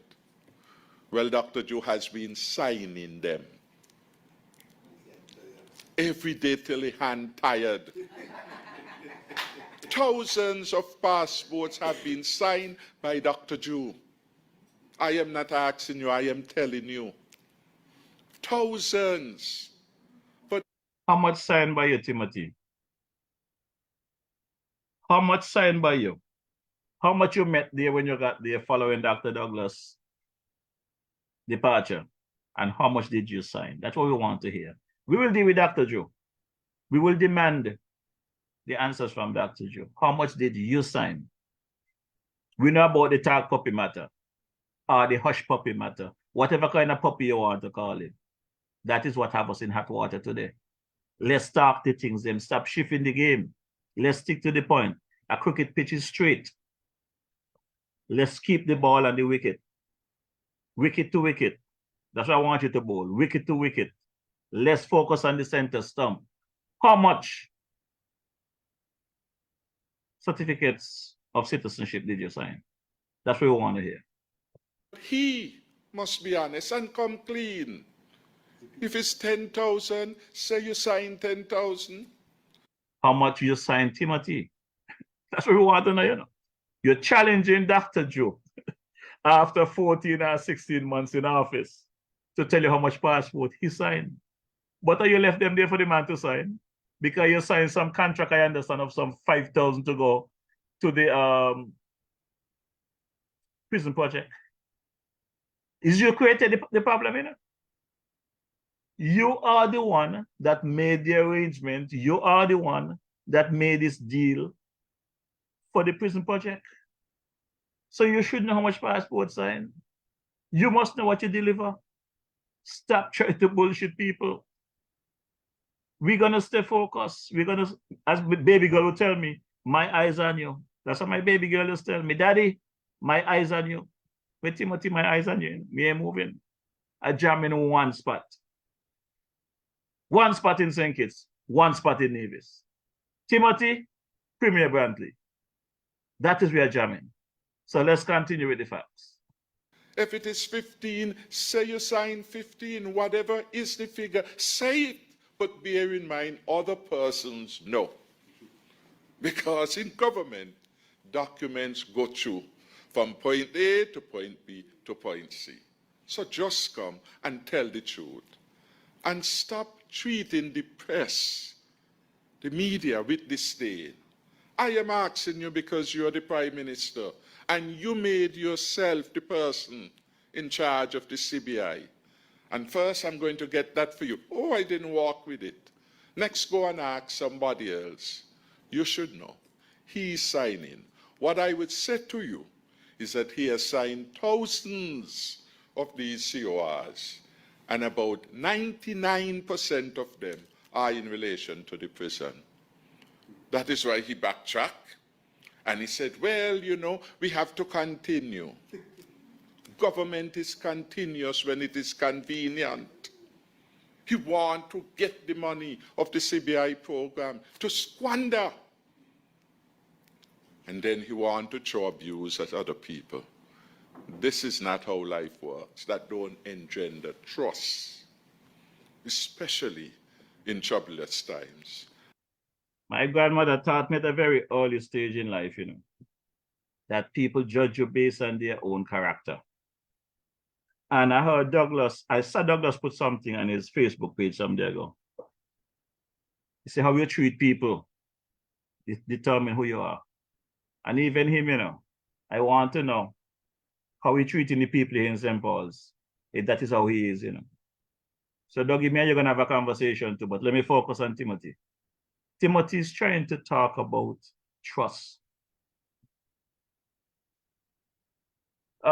This person here, you know, I see some message. So let me pick up some message.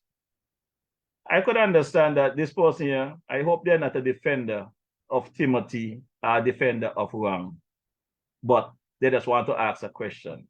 So let me read the question and see if I could answer the person. The question is, so because Timothy did it, you must do it now? The answer to that question is no. What Timothy did in 7 years, I will never encourage or support the new administration in doing it. They have to do better. Timothy done gone, Drew is here now. We want a better one, not a latter. But it seems better than none. Well, Chelsea, you're here, Liburd. I am with you. We want better. But we have to deal with the issue, and I'm talking about the topic. I'm not saying you must not give the numbers of passports. I am saying the people that are here and their campaign spilling all of this negative vibes. They got the answers. They was there. Bring it to us. Stop create this anxiety in the community and this hype about this passport issue when they know. And you know something? I have a clip I'm going to play in a bit from Premier Mark Brantley, and I got to give him some props for that. Because his words and his message was well received by me. I do not know if you're going to receive by you all. But he also spoke and the CBI. And we seem to forget that if you live in a house and because you and your brother have a problem, you're going to burn down the house, where you're going to sleep. Some years ago when I got to New York, you find places like South Bronx, Harlem, burnt out. They say it was riot from back in the days. When they have riot, before the black people go and burn down the white people place or the people on Wall Street, they burn down their own neighborhood. So are we going to destroy our little St. Kitts to satisfy politicians? Are we going to come together and tell the politician, no, enough is enough? That's my question. Are we going to kill each other defending politician who is doing wrong to the country? Are we going to come together and stand up and tell those politicians, no, enough is enough? That's my question. So let's continue listening to the former Prime Minister. And we have troublous times on our hand. And I wish that he will be frank and honest, not no round-the-bush story. Yes, we have. Yes, we have. He has engaged developers to do many things. Many things. In meetings here, in meetings elsewhere. But he doesn't tell the public the truth because he's held captive by certain people. And so he has to speak or else they'll get on the radio on him. And he wants to be popular or appears to be. Leadership must come with principle, with a clarity of purpose, and with the public interest always overwhelmingly on your mind and in your heart. So the problems we are facing are solvable, but it needs good leadership, credible leadership, leadership that you can trust. There's a meeting now, for example, happening in the US Capitol with regard to the CBI program. Who gone to represent St. Kitts and Nevis? It's an interesting question. Who gone to represent us there? And what will they say on behalf of the people of St. Kitts and Nevis? And what will they tell us that they say? And what will other people who are there in the meeting tell us that they say? That becomes important. Okay, so here we had it. The former Prime Minister, Timothy Harris, is spewing his nonsense. Who wants to swallow it is fine, but Morrishaw not going to buy it. And, you know, when I look at sensible people like Wendy Phipps and Craig Tuckett, who's supposed to be a lawyer, I understand during the campaign, Craig Tuckett said Timothy was the worst politician in the Caribbean, in the history of the Caribbean. That's what I was told. But today, to me, I think Craig Tuckett has damaged his political aspiration by going to join up with Timothy. Timothy is a wounded soldier. In return, So when Craig gonna be out there standing up to Timothy chatting nonsense, accusing Dr. Joe of victimization, who victimizes more people than Timothy Harris? People that he's calling out names that they're not working, they're not this, they're not that. They're there, working. I know for a fact they're working. So let's take a listen to Craig. We have many of our people, good, hard-working citizens. Jackie Bryant, Gail Cranston, Elamar Martinez, Jamela Christopher, Miss Keynes, Curtis Keynes, Galante Lewis, Dale Crawford, Dr. Dale Crawford, Javid Rollins, Patrona Thomas. Also, you have persons who have been working in the government, and because the government changed, as they say, they put them out. You have Chesley Hamilton, Victor Earl, Frank Farrell, Jennifer Williams. Persons just moved aside, even though contractually they're supposed to continue. Or they try to move them from one place to another. But those things are already addressed in many case law. So my good people of St. Kitts and Nevis, gone are the times when you must focus on one party. Now you must focus on our country. That's a good point. The final statement there. This is when we, the people, need to focus on our country, not political parties.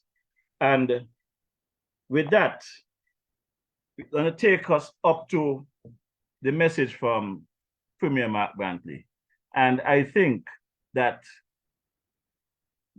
Mark Brantley was in rare form with this one. I gotta give him some credit for his response to all of this way. So let's take a listen to Premier Brantley. The Citizenship by Investment program and the idea of leveraging citizenship for investment started right here in St. Kitts and Nevis. 1984, 39 years ago, was when we gave the world that idea. Since then, you have had Canada. Sometimes my Canadian friends get upset with me because I tell them, I say, as much as you're all talking, Canada had a program designed to attract wealthy Hong Kong Chinese to Vancouver.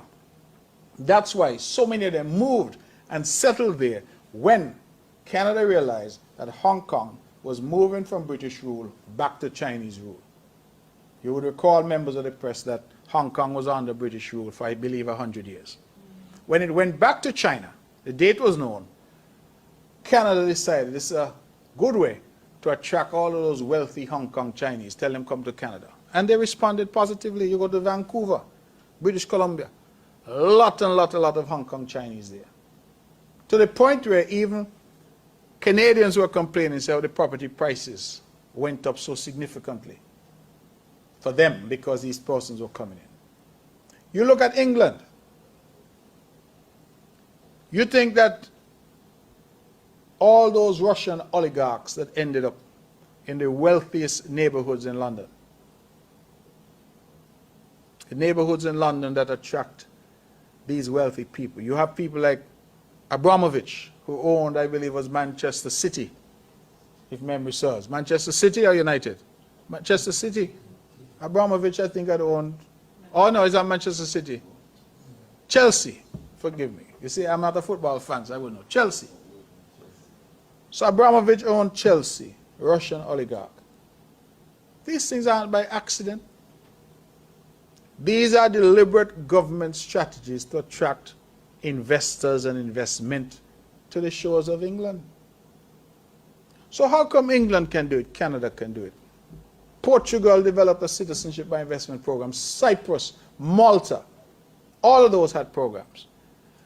St. Kitts Nevis gave the world the idea. Then Dominica, St. Lucia, Grenada, and Antigua and Barbuda started. All of a sudden, it's the worst thing in the world and we are the worst people in the world. Think about it. There's a certain hypocrisy that attends a lot of this. And so I feel, members of the press and members of the public, it is for us to shape our own narrative. And when they come and they start to tell us, oh, this is bad, you ask them, why is it bad? They said 20,000 passports were issued or something like that in St. Kitts and Nevis. I think it's 27,000 was the number I saw. They didn't say when. Was it in the last year, 5 years, or since the program started? We don't know, because the reports I saw in the English press didn't say. But I looked quickly, and within the European Union, over 800,000 citizenships are granted every year in the EU. Over 800,000 per year are granted. Do we dare tell them that they're giving out too many citizenships and that poses some kind of problem? They would tell us that we're out of place. But they are willing to tell us that we can't give out this number of citizenships. And I just feel that we need to sometimes stand up, respectfully of course, but to say that is a false narrative that you're spreading. And you yourselves have benefited from investment where you have leveraged your residency or your citizenship and tell people come. The United States has a program, a lot of people don't know about it, called an EB-5 visa program, where if you can say to America, I can come in, I'm going to invest X amount of dollars and I'm going to employ, I think, a minimum of 10 people, you get residency in the United States. A lot of people don't know that. You get residency in the United States, and after 5 years of residency, you get your US passport. We need sometimes to have a broad conversation when we start to hear the talk about how many passports and whatever. It's sensationalism. And members of the press, I'm not one to criticize, but there are some people in St. Kitts and Nevis masquerading as media. They're not really media. They should just tell themselves and say what they are. They are political propagandists. And I have no difficulty being a political propagandist. I wish I had some working for me. Say who you are, because when you masquerade as media, you give the unsuspecting consumer the impression that what you're saying is unbiased, unvarnished news. It is not. And I have been shocked to see that some of these reports attacking our CBI program have been parroted and sent around here in St. Kitts and Nevis as if it's good news, it's manna from heaven, right? Like people who, what do they call them? Frightened.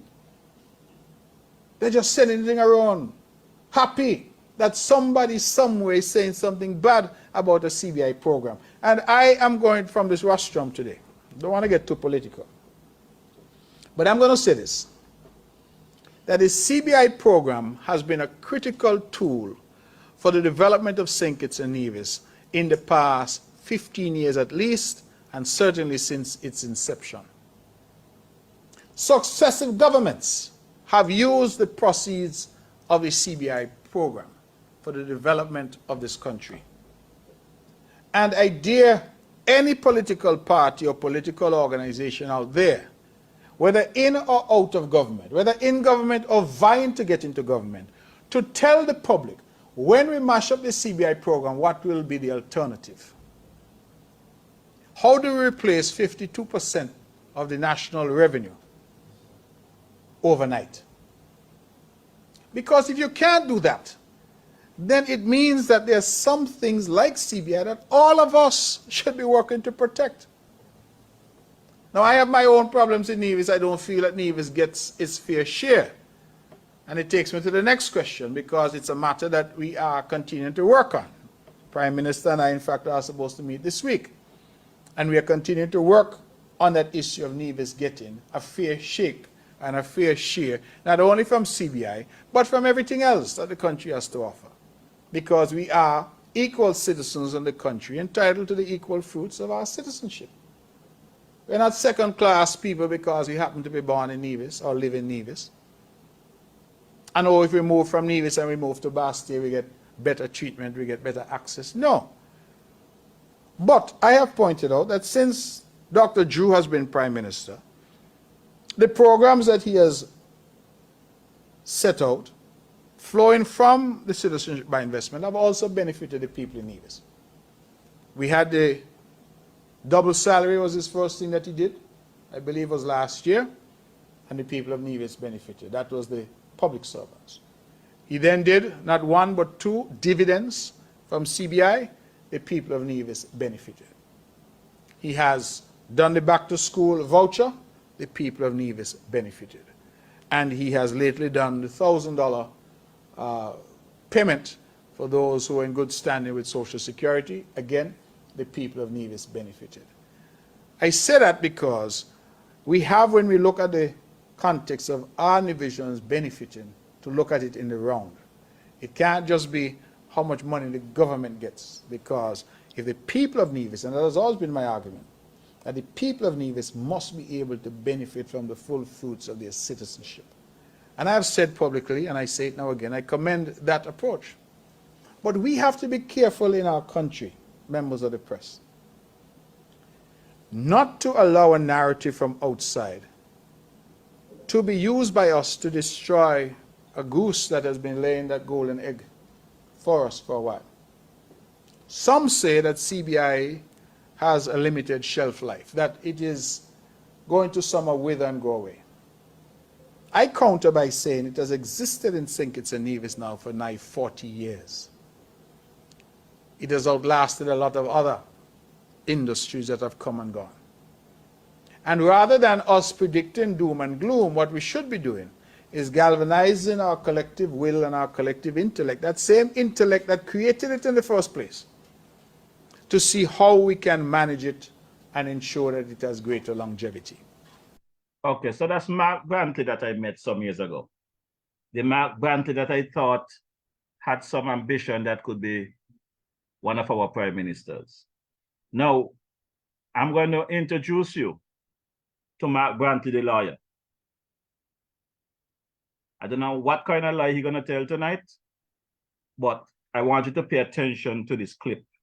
I want to big up my boy there, Brother Carlisle Powell, the man Kelvin Daly, and the man Tulu for a great job last Thursday evening. So I want you to take a listen at Mark Brantley, the liar. October press conference. The two of them are on the exact same subject. So listen. On the issue of water, let me just say quickly that the ministry has engaged the services of Mr. Skip Hoag, H-O-A-G, and he comes from an entity called Bear Rock Consulting, B-E-A-R, Bear Rock Consulting. Okay, I'm going to pause the one right there so that I could play the one from this month, a couple days ago. The one that you just heard, the Premier said that they had engaged a consultant named Skip Hoag, and he gave you the name of the company that he came from, and he also gave you the acronym. Let's play the one from a couple days ago. One is from July. This one is from October. A question is asked of the Premier by the reporter representing Van Radio. Can you provide an update on Bear Rock Consulting following an announcement a few months ago about the NIA's involvement? And can you, if you are at liberty, provide an update in relation to the status of Nisbet's plantation? So the Bear Rock Consulting? Yes, that's correct. Not familiar with Bear Rock Consulting. No. B-E-A-R. I'm not sure. Bear Rock. Okay, I'm going to stop that and I'm going to play them again. I want you to hear the Premier from July. I want to repeat it because I don't want anybody to say I tell lie on the man. So let's play the one from July. On the issue of water, let me just say quickly that the ministry has engaged the services of Mr. Skip Hoag, H-O-A-G, and he comes from an entity called Bear Rock Consulting, B-E-A-R, Bear Rock Consulting, and that is an entity in the U.S. He's currently on island to carry out surveys and mapping in our quest to find additional water. Stop there. Let's play the question from this week. Mind you just heard the Premier, Skip Hoag, and he knew exactly what entity it came from. The young lady from Van Radio, I think is a Miss Thompson. Very efficient. She has always come with good questions and good follow-up questions and so on. I want to commend her. Can you provide an update on Beer Rock Consulting following an announcement a few months ago about the NIA's involvement? And can you, if you are at liberty, provide an update in relation to the status of Nisbet's plantation? So the Beer Rock Consulting? Yes, that's correct. I'm not familiar with Beer Rock Consulting. B-A-R-E? Gentlemen, I could bring in earlier now. This is embarrassing. It is. Absolutely embarrassing. To who? To the entire country, to the premiership, that you can't remember what you said 2 months ago, in July, August, September, October, 2.5 months ago. You can't remember what you said. You spelled it out. So that is the liar side of Premier Brantley that I have an issue with. The other side I could work with. And like I said, I love the gentleman as an individual. But from a politician perspective, I cannot take these lies from this politician. We have to do the work that we was hired to do, that we was elected to do. And if you're going to do it, just resign. Make life easy on the citizens' mark. Let's go and play some domino and have some chatter, put something on the grill. You know, you and Astro and I could hang out. These lies cannot continue. That mess of a hospital wing that you're trying to put together there can't continue like this. But I just want to say to Brother Ivor, you know, Ivor must be wherever he at right now, he must be in his glory, because it's 7:57 and it's totally impossible for me to finish my clips and play my calypsos for the new release for Elvis and Green and Pat. So naturally, I'm doing some overtime this evening, Brother Henry. But you all have to thank the politician then for this, you know, because they continue to give me more material than I can fit into 2 hours. And I'm not going to cut you guys short.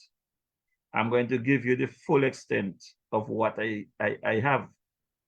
So we're going to go now and give Dr. Joe a listen. Dr. Joe chose to respond to Timothy last Friday during his broadcast on Freedom FM. I personally don't think that Dr. Joe went far enough to let the general public know the deplorable state that he met the health system that he got in 2022 from Minister of Health Wendy Phipps. So let's take a listen to Dr. Joe, and I would give my 2 cents as usual, following his comments. So, Prime Minister Joe. I would share some general information, but I would also say, and I keep saying it, that when I hear lies and deception, especially coming from Timothy Harris, I will challenge him with facts. He will not be able to get away with it. And I state that categorically and with no water in my mouth. But first of all, I also want to update our people on a number of critical matters. The first one, EK, is our healthcare system. Just to update people, that our healthcare system is going through a transformation, which will also include a pathway to accreditation, which we have started, and which will also have with it the building of a climate smart hospital or facility. And so we are in the process of progressing towards that. But in the meantime, at JNF, we are doing a number of critical things to transform JNF. And new things that have been done very recently is that we have bought a new CT scan. This has nothing to do with the MRI. The CT scan is a 128 slice CT scan. It is the most advanced type of CT scan. It is critical because it can also diagnose ischemic heart disease and so forth. And we are intending to start catheterization here, where we put stents in people's arteries, persons who have heart attacks or serious coronary problems, which mean the blood vessels around the heart blocking up. We'll be able to open them up and give people a better quality of life. So on our march towards that, we have bought a new CT scan machine from Philips, which is expected to be here early part of next year. That has nothing to do with the MRI. I've always spoken about the MRI. I've never spoken about the CT scan. He can only talk about things that I know for sure. 99%. Things can go wrong at any point, but it's when I reach a certain point with it that I will speak about it. So I bought, the CT scan has been bought, and I never said that we were going to buy it. And I want to thank those who really assisted in making sure that we procure such an advanced CT scan. I know Nevis has an advanced one as well, so it bodes well for the Federation. So, my good people out there, this is where I am saying that the Prime Minister needs to be more forceful and come full throttle with the situation at hand. And what I'm saying to you is public knowledge. The hospital that was built, JNF that started whenever under the former Labour administration, the Douglas-led administration, I can say professionally, personally, it was a bad design from the beginning. Very bad design.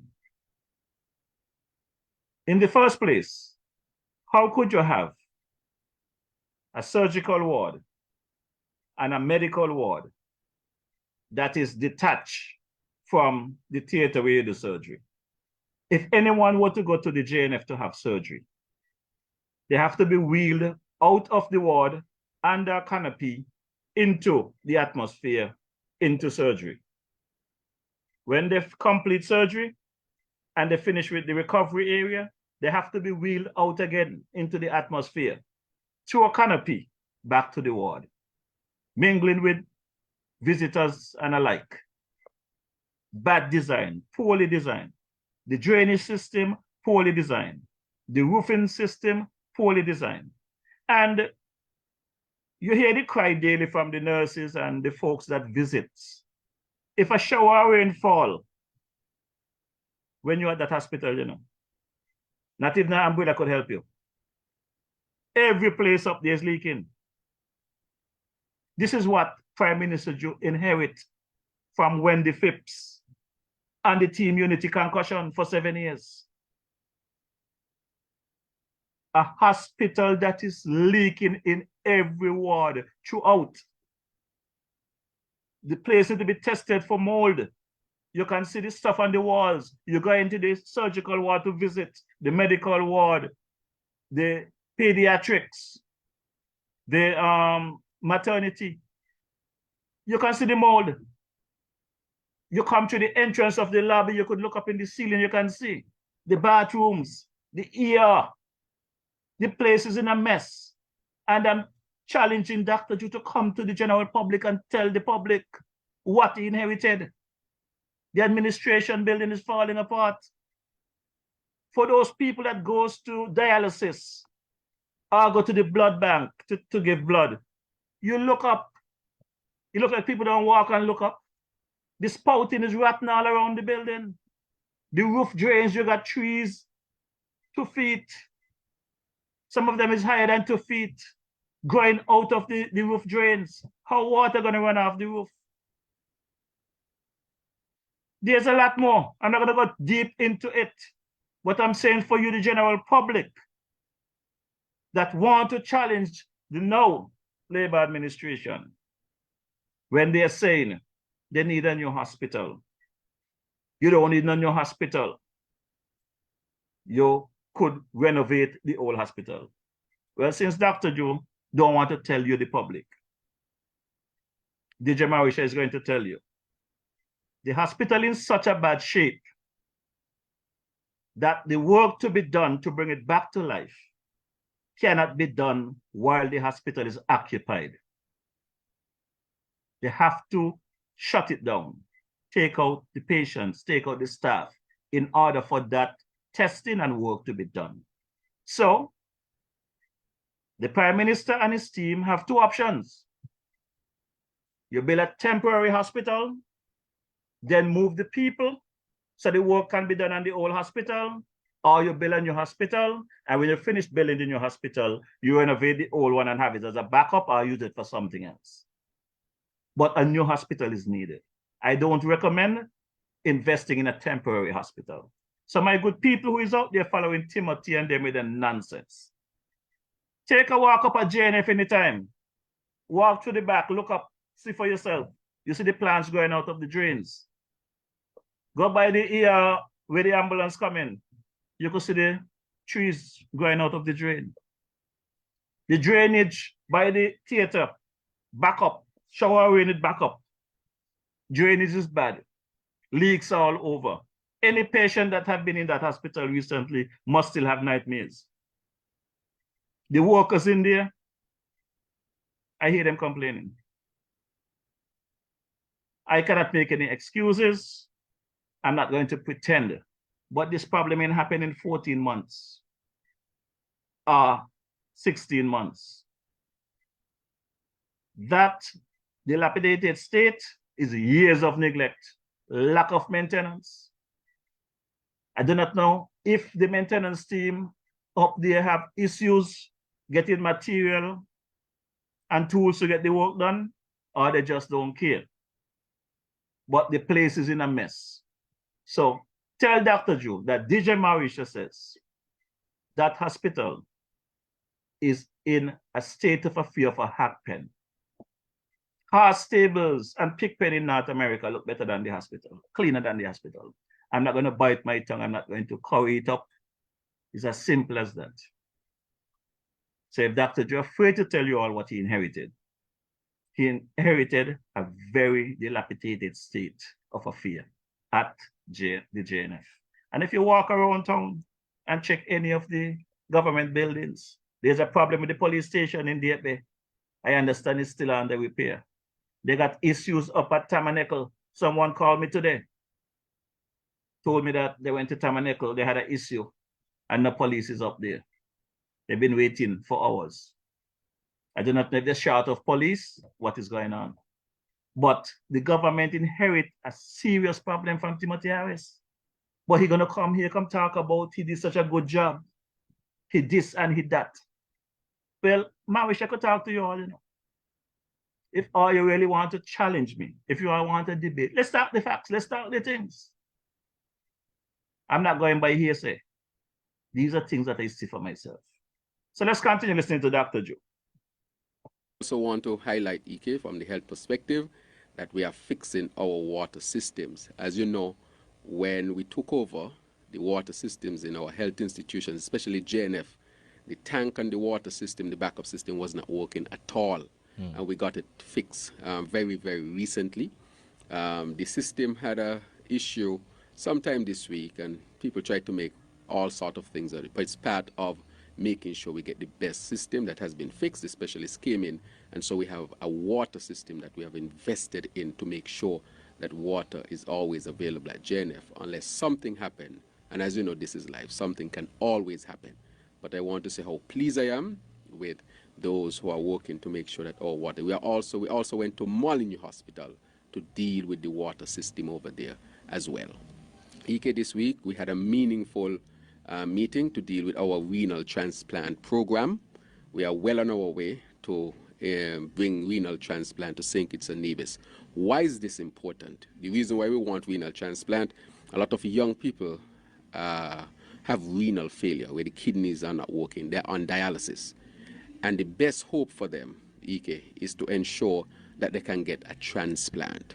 A transplant is cheaper, but more importantly than that, people live much longer and a much better quality of life when they get a transplant as opposed to just dialysis alone. So while we have improved dialysis services in terms of number of machines and so forth, it is also critical that we have transplant services so that our people can have the best option if they are in renal failure. And so we are putting that in place, and we are going to make sure that we resolve this matter. So I'm happy that we are going to introduce this new modality of treatment, this advanced treatment for our people. As I said before, we are in the progress of accreditation. We have asked PAHO, Pan American Health Organization, to assist us with this. We are going to be partnering with Canada Health, that is the aim, so that they can help us along the accreditation path so that our hospital can be accredited by recognized international organizations, so that anywhere you post JNF in the future, you will say it is accredited by this body. And that, of course, means that our hospital would be recognized as well. We are also strengthening the A&E, which is the what people call the emergency room, rather. And that emergency room, we are consulting with a specialist to come in to help us to better the outcomes there. We have our doctors there who are working hard, but we have put together a plan to bring in a specialist as we are on the accreditation path to strengthen the emergency room in terms of training and protocols and so forth. So I want to really say that we are looking forward to that. From the Health Fund for Children continue to benefit. No child in St. Kitts and Nevis is supposed to die because their parents don't have funding. A lot of children's lives have been saved, and this is one of the programs that I'm extremely, extremely proud of. And so I'm saying to our people there, whether you live in St. Kitts and Nevis, and we can partner with the Ministry of Health in Nevis, our children should not die, and we have a plan in place for them. So for children who need life-saving treatment, cannot be treated here, we have that fund, and a lot of children thus far have been passing through it. So I'm very, very proud of that. We are also going to do a plan to transform a number of areas at the JNF hospital. We are going to be looking at the medical ward, the entrance to the hospital, the roof to the hospital. We already dealt with the water problem, and we're going to be dealing with the back portion of the hospital as well. So we are going to be investing significantly in the hospital as we transform health. As I said, even though we have secured funding for the new hospital and the site for the new hospital, we want to make sure that we invest in the present hospital so that at the end of the day, we will bring two of them. So it was a pleasure for me to see Dr. Joe yesterday. Dr. Joe took a walkthrough of the hospital yesterday, and him and I had a very in-depth conversation, and I think he understands what is required, what needs to be done to address the leaking roofs at the hospital. He said he's committed to it, and plans are afoot to get the necessary people in place to take care of that stuff. So for me, I could say to you, the people of St. Kitts Nevis, home and abroad, that give the Prime Minister the time to do what needs to get done. This problem did not start 6 months ago, 14 months ago, 18 months ago. This thing has been going on for years. Lack of maintenance, poor planning, and the former health ministers, whoever was up there, I do not know what they were doing, because that place is in a mess.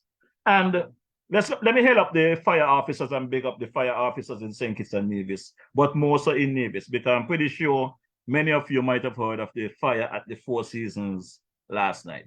You know, for the past going on 3 years that I've been here in this program, I have been messing with my boy, Julian Pemberton, one of the fire officers over there in Charleston, Nevis. And it's always been a private joke, and you guys might not understand the joke, is that I always tell him that there's no fire on Nevis. So that little water truck they got there is just good enough to wash down buildings. So whenever I reach out to him, I would say, boy, you're washing down buildings, or are you in St. Kitts?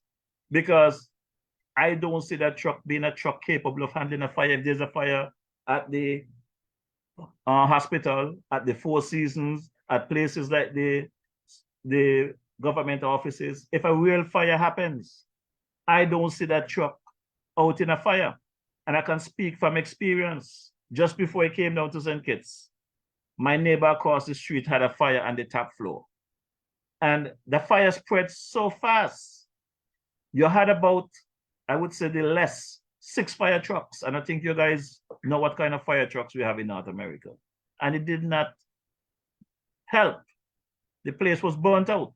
So that little wagon that they have there in Charlestown as a fire truck, I think they should use it to just wash down buildings. It's not equipped to do the work if a real fire happened. So what happened at Four Seasons last night, I understand that the truck they have at the airport that should not leave the airport area ended up had to leave the airport. So suppose something had happened in that area. You know, Nevis is on fire. So Premier Brantley, when I'm speaking, you know, I am not knocking you because I want to be negative. I am knocking you that you have to understand that the infrastructure, if you're not capable of doing the job, man, just resign, ask for help, something. But you cannot continue this way with the infrastructure. This hospital wing matter, we have to talk. Whether you like it or not, at some point, we have to talk. Because it looks like there's no end to that matter. 2 months ago, you said you're going to come back with some response with quantity surveys from the states. That would have bring you to the end of October. Today is the 1st of November. So I'm looking forward to hear from you for your press conference with some good news, right? So it's now 60 minutes past 8 o'clock, my people. And I really don't plan to stay here much longer. But I have some calypsos to drop for Sugar Mass 52 by the man Glenn Green. This one is called Answer the Call. So I'm going to drop it like it hot, and I hope you guys enjoy the lyrics and the music. So we have Glenn Green, we have the man King Freddie, and we have the Mighty Pat. So these are the songs that they'll be competing for Sugar Mass 52. If they make it to the semifinals, you are going to have some problems in the same case with these three guys. When it comes to performances, you guys going to have some problem. So I am telling you, Calypsonians here locally, that are participating, come good. Because I have seen these guys in action. Glenn Green is coming by way of Harlem, New York, out of Taba, right here in Lover's Lane, over there by Ilo. He's coming, former police officer. The brother man, Freddie Williams, is coming out of Fountain, Nevis, you know, by way of Harlem as well. And then we got Mighty Pat out of Newtown, Canary, by way of the Virgin Islands, St. Croix to be exact. Going to be coming here. And I want you people to take a listen and give your input on the songs. This one is called Answer the Call by the man Glenn Green. Ding day, ding day. Baba do bang bang badang ding ding ding ding ding ding. This song is for humanity. Boom bang, boom bang. Something wrong. Something wrong. It's plain to see. Things are tumbling down. Mankind, it's so sad to say, but it seems somehow you have lost your way. Instead of creating and building, you keep destroying this world. Your constant desire for power is totally out of control. And if you don't change and make a roundabout turn, eventually you'll end up in the twilight zone. Only we can make things better. Collectively, we can save humanity. It's only we can make things better. Together, hand in hand, bring sanity to this land. If we don't, we're destined to fall. Mankind, it's time to answer the call. I say answer the call. Answer the call. Or back against the wall. Man, it's time to answer the call. Oh yeah, the main green. Hear me, hear me. Oh yeah, oh yeah. Babadi bam bam bam. Ding ding ding ding ding, boy. Boom bam boom bam. It's we who does talk about peace, but creating weapons for mass destruction, and we cannot cease. We sign peace treaties, same treaty we breach. We so conniving, we don't practice what we preach. Superpowers holding this world for ransom. Anytime they could light a fuse, and one action will cause a reaction, and all of us going to lose the gift of life given to us by God above. All because in mankind's heart we can't find no love. Only we can make things better. If we use love as the key, we can save humanity. It's only we can make things better. If we open up our hearts, now is the time to start. If we don't, we're destined to fall. Mankind, it's time to answer the call. I say answer the call. Answer the call. Or back against the wall. Man, it's time to answer the call. Hear me, hear me, hear me, hear me. Babadi bam bam bam. Boy.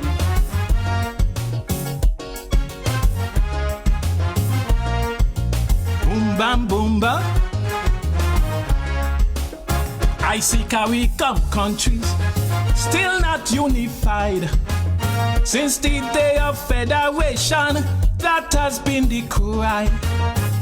Leaders of CARICOM has to understand we cannot succeed without unification. Now I see the youths graduating daily, can't get job to sustain their lives. Another thing that is so damn crazy, mass shooting taking many lives. The crime rate is so high, food prices going up every day. We who responsible for all this chaos, I say. It's only we can make things better. We cannot run from the truth. We have to nurture them youths. It's only we can make things better. We've got to find a way to stop all the gunplay. If we don't, we're destined to fall. Mankind, it's time to answer the call. I say answer the call. Answer the call. Or back against the wall. Man, it's time to answer the call. Hear me, hear me, hear me, hear me. Whoa.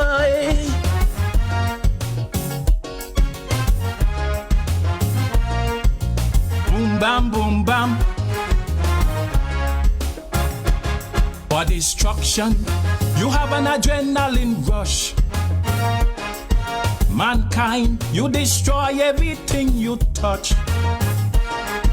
You ruthless, violent, and you think you large. You do what you want, all because you think you in charge. It's you who hurting Mother Nature by destroying the environment. It's you who cause global warming. Mankind, this don't make no sense. Please take heed, this is a clarion call. Let's make that change, talking to one another. Only we can make things better. He and she, I say you and me. It's only we can make things better. We must embrace, we cannot spread hate. If we don't, we're destined to fall. Mankind, it's time to answer the call, the call, the call. I say answer the call. Yeah, my people, it's time to answer the call. We have to stand up for the federation. The politician will not do it by themselves. We have to lead them down that road to prosperity.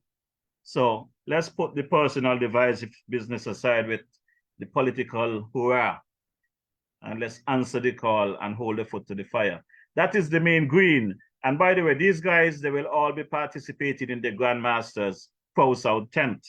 So Grandmasters will be backing up these guys. So the second song by the Mean Green is this one is called My Love for Country. Two powerful songs. So let's take a listen to the second track for the Mean Green. Very powerful track. Love, My Love for Country.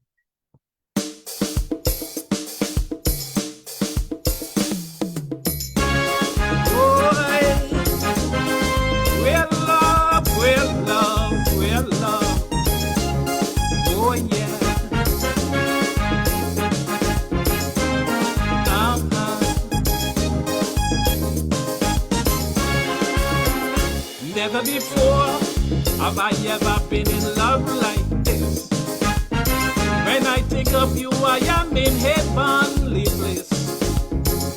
You are the ones that fill my heart with happiness.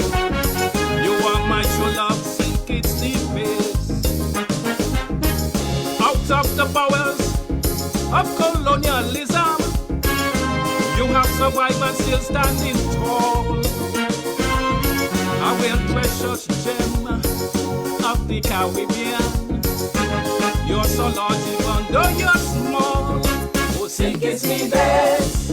I really love you, but your tropical beauty does really amaze me. Sink it's me best. I really love you, but you're sweeter than honey. Oh, what a sweet country. I love you. Your flora and your fauna. I love you.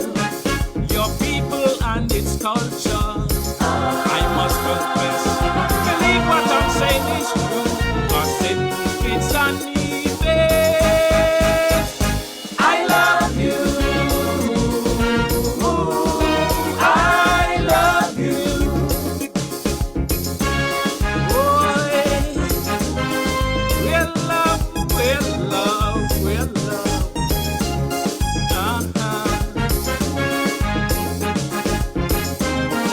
Oh yeah. St. Kitts and Nevis was native, they were called Siboney. Our wax and Caribs, they were here yesterday. 2 of those only years, you never extinguish your flame. Spanish, French, and English fought and took their claim. You survived the Quaker tsunami in 1680 and a cholera epidemic in 1853. After all you've been through, you never gave up that fight. Almighty God was with you, you kept shining bright. Don't think it's me best. I really love you, but you're so rich in history. From nothing to glory. Think it's me best. I really love you, but progress never ending. You keep on transcending.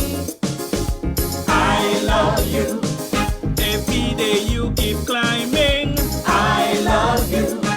Like the sun you keep shining. I must confess, believe what I'm saying is true. Cause saying it's uneven. I'll die for you. I'll die for you. Oh, we'll love, we'll love, we'll love. Oh yeah.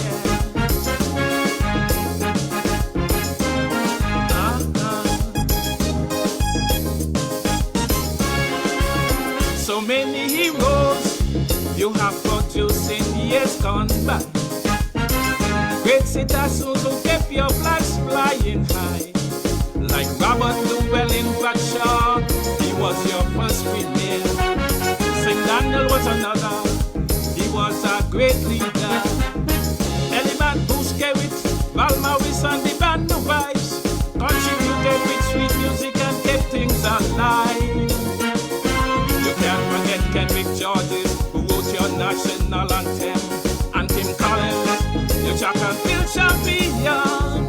Oh, think it's the best. I really love you, but you're so rich in history. From nothing to glory. Think it's the best. I really love you, but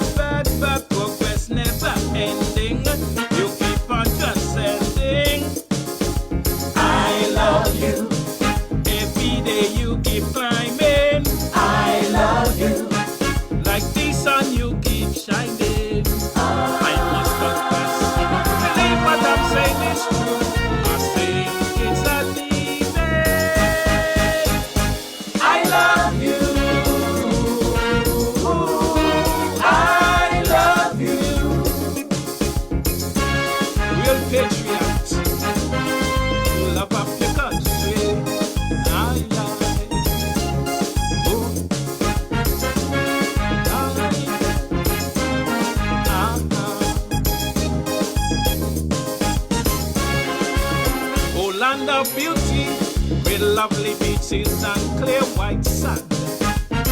Happy working people spread out across your land. You have come a long way since independence in 83. Dr. Kennedy Simmons helped to shape your history. Your hard-working people have been your driving force, working hand in hand to keep you on course.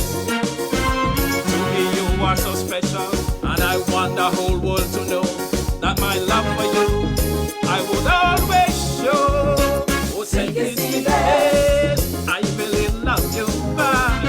You keep on transcending, every day you climbing. St. Kitts Nevis, I really love you bad, bad, bad, sweeter than honey. Oh, what a great country. I love you, your people and this culture. I love you, always happy together. I must confess, believe what I'm saying is true. I said, Kitts and Nevis, I'll die for you. I'll die for you.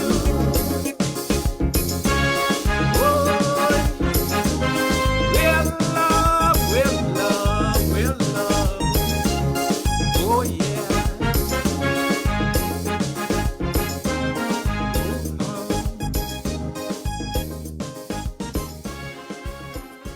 Yeah, so that's the sound of the man Green. Lovely, lovely track, St. Kitts Nevis. My love for you. Now we're gonna kick it over to the man King Freddie. And King Freddie has 2 tracks. The first one I'm gonna play is Unpredictable World.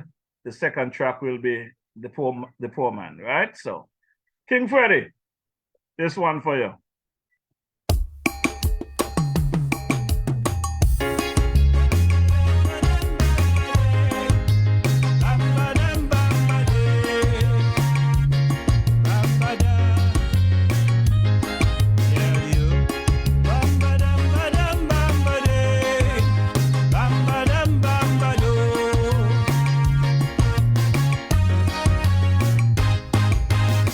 This world is in crisis.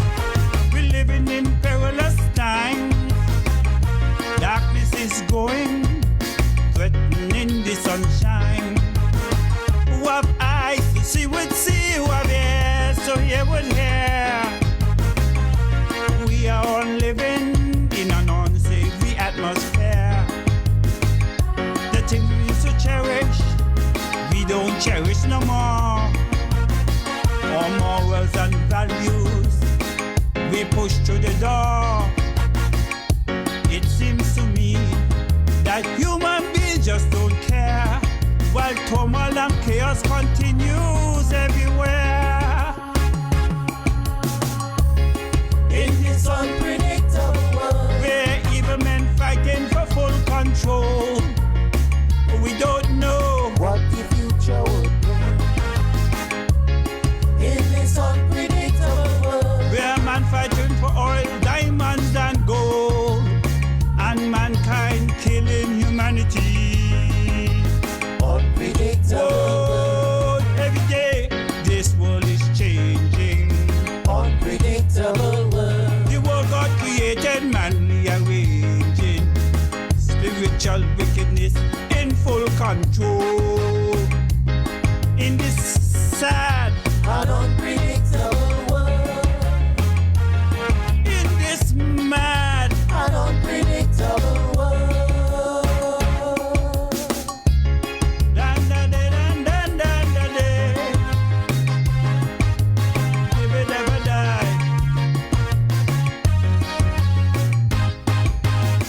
Is wars and rumors of wars, leaders with evil intent, pushing their agenda for a new world order government. And while superpowers continue with their diabolical plan and their hideous action affecting every man, it seems for mankind time is running out. I see violence spreading everywhere, east, west, north, and Some say it's just a start for superpower making this world desolate and dark. In this unpredictable world where prophecies are being unfolded, we don't know what tomorrow will. In this unpredictable world where some men, they're selling their soul, would it be joy or endless suffering? Unpredictable. Oh, every day this world is changing. Unpredictable world. The world God created, man rearranging. Spiritual wickedness in full control. In this sad and unpredictable world. In this mad and unpredictable world. Think Freddy. Change it, work together.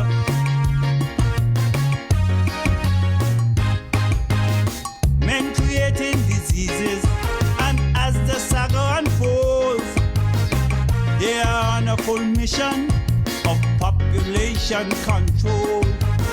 And while the rich getting richer, people are fighting hard to survive. Freedom of speech and democracy no longer will be alive. We're living in a world divided by race, color, and class. And the prediction of this scripture every day is coming to pass. Mankind on the road of total devastation, all because they have strayed from the master's plan. In this unpredictable world, even men fighting for full control. We don't know what the future will bring. In this unpredictable world, where mankind is vicious, callous, and cold, and mankind killing humanity. Unpredictable world. Oh, every day this world is changing. Unpredictable world. The world God created, man rearranging. Spiritual wickedness in full control. In this sad and unpredictable world. In this mad and unpredictable world. Dan da da dan dan dan da da. Badam boom bam ba de.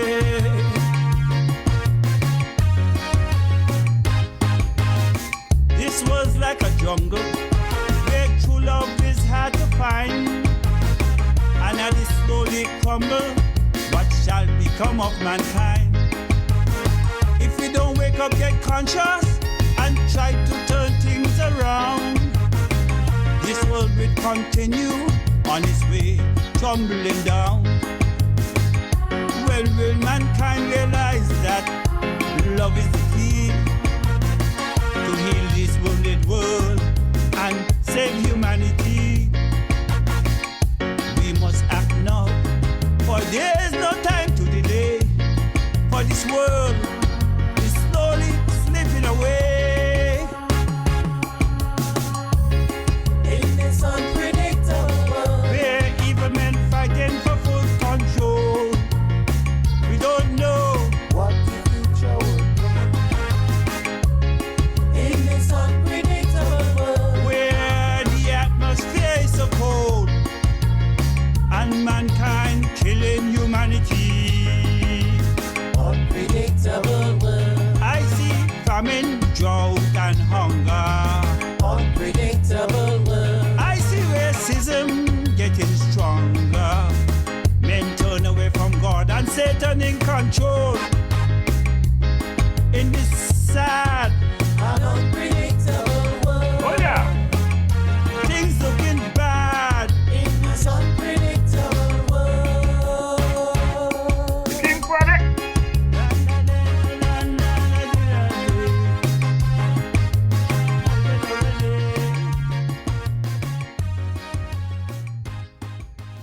Lyrics and music there from the King Freddy. That one is called unpredictable world.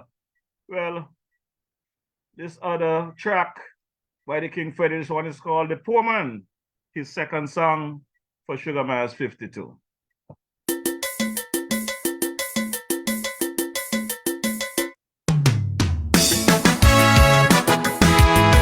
This song is dedicated to those who have money and think their riches lies in the money that they have. Some people believe if they have money, they on top and they're better than you and me. The cash and assets that they possess makes them better than the rest. Some just look down on others because they're poor. The plight of the unfortunate, they ignore. Some have enough cash to buy anything, but they totally disregard human suffering. But if you have money in large quantity and you don't have love for humanity, you're a poor man. You're a poor man. You could be rich like an Arab prince from Dubai, but you're hateful and spiteful, I wouldn't lie. You're a poor man. You're a poor man. You could have enough money to fill up a ditch. I tell you, money don't make you rich. You're a poor man. A very poor man.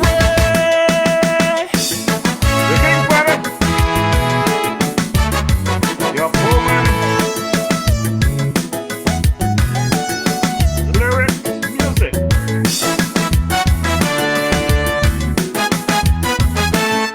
We all need money to live every day, but without it, we cannot see our way. There's a line separating the rich from the poor. Some don't know what they're living for. Some may be enjoying financial bliss, but they're miserable and they can't find true happiness. Because they lack morals and integrity. All the cash is still living in poverty. But if you have no ethics and your morals low, you're a poor man. I want you to know you're a poor man. You're a poor man. Oh, if you lack honesty and loyalty, truthfulness to you is the enemy. You're a poor man. You're a poor man. With all these values, it is plain to see. With all your cash, you're living in poverty. You're a poor man. A very poor man. It is easier for a camel to walk through the eyes of a needle than for a rich man to enter into the gates of heaven.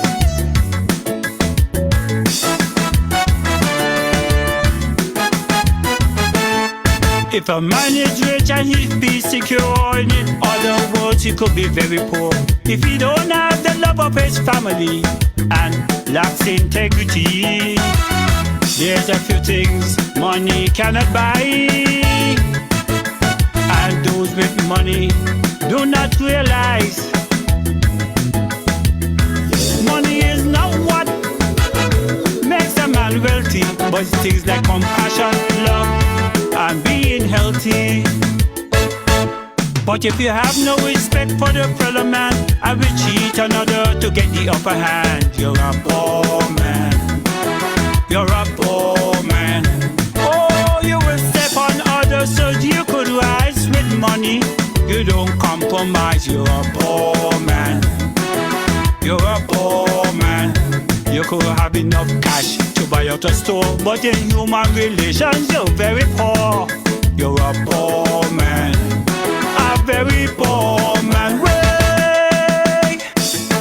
What shall it profit a man if he gains the whole world and lose his own soul? Yes.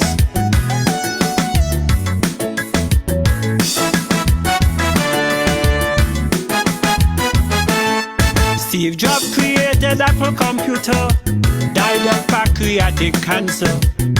On his dying bed, he says, cherish for family every day. He said, material things don't matter at all. You must appreciate each other, whether big or small.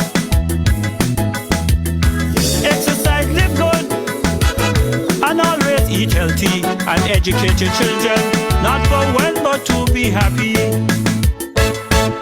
And if you listen to the last word that he said, use it as a template to live day by day. Don't be a poor man. Don't be a poor man. Safeguard your life, friends of family, educate yourself by being healthy. Don't be a poor man. Don't be a poor man. Kindness, good health, love and honesty are some of the things that make us wealthy.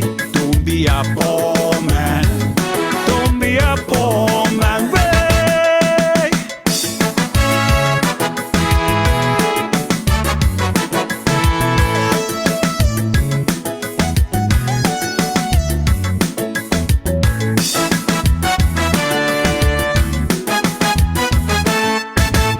Sound of the Man King Freddy, that one is called Poor Man.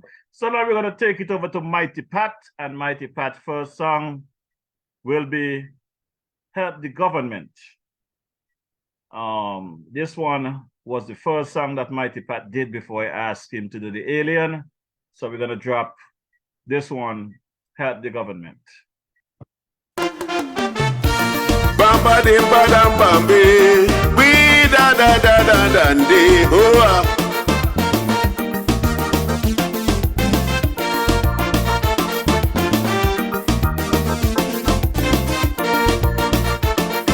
One love.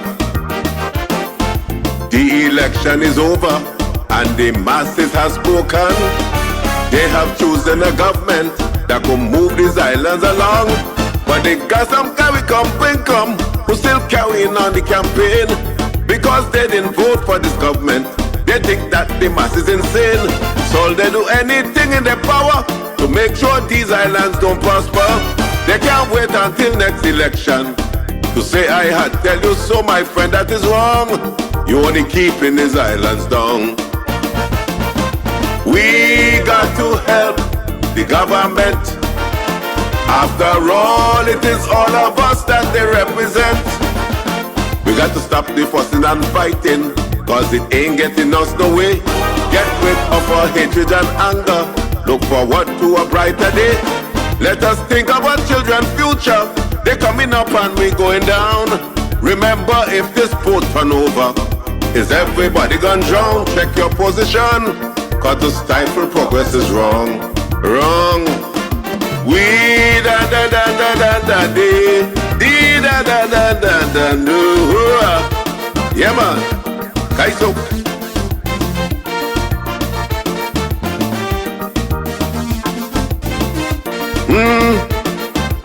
Listen. Some of us are one-sided that we can't see the other side. The truth standing right in front us, covered with selfishness and pride.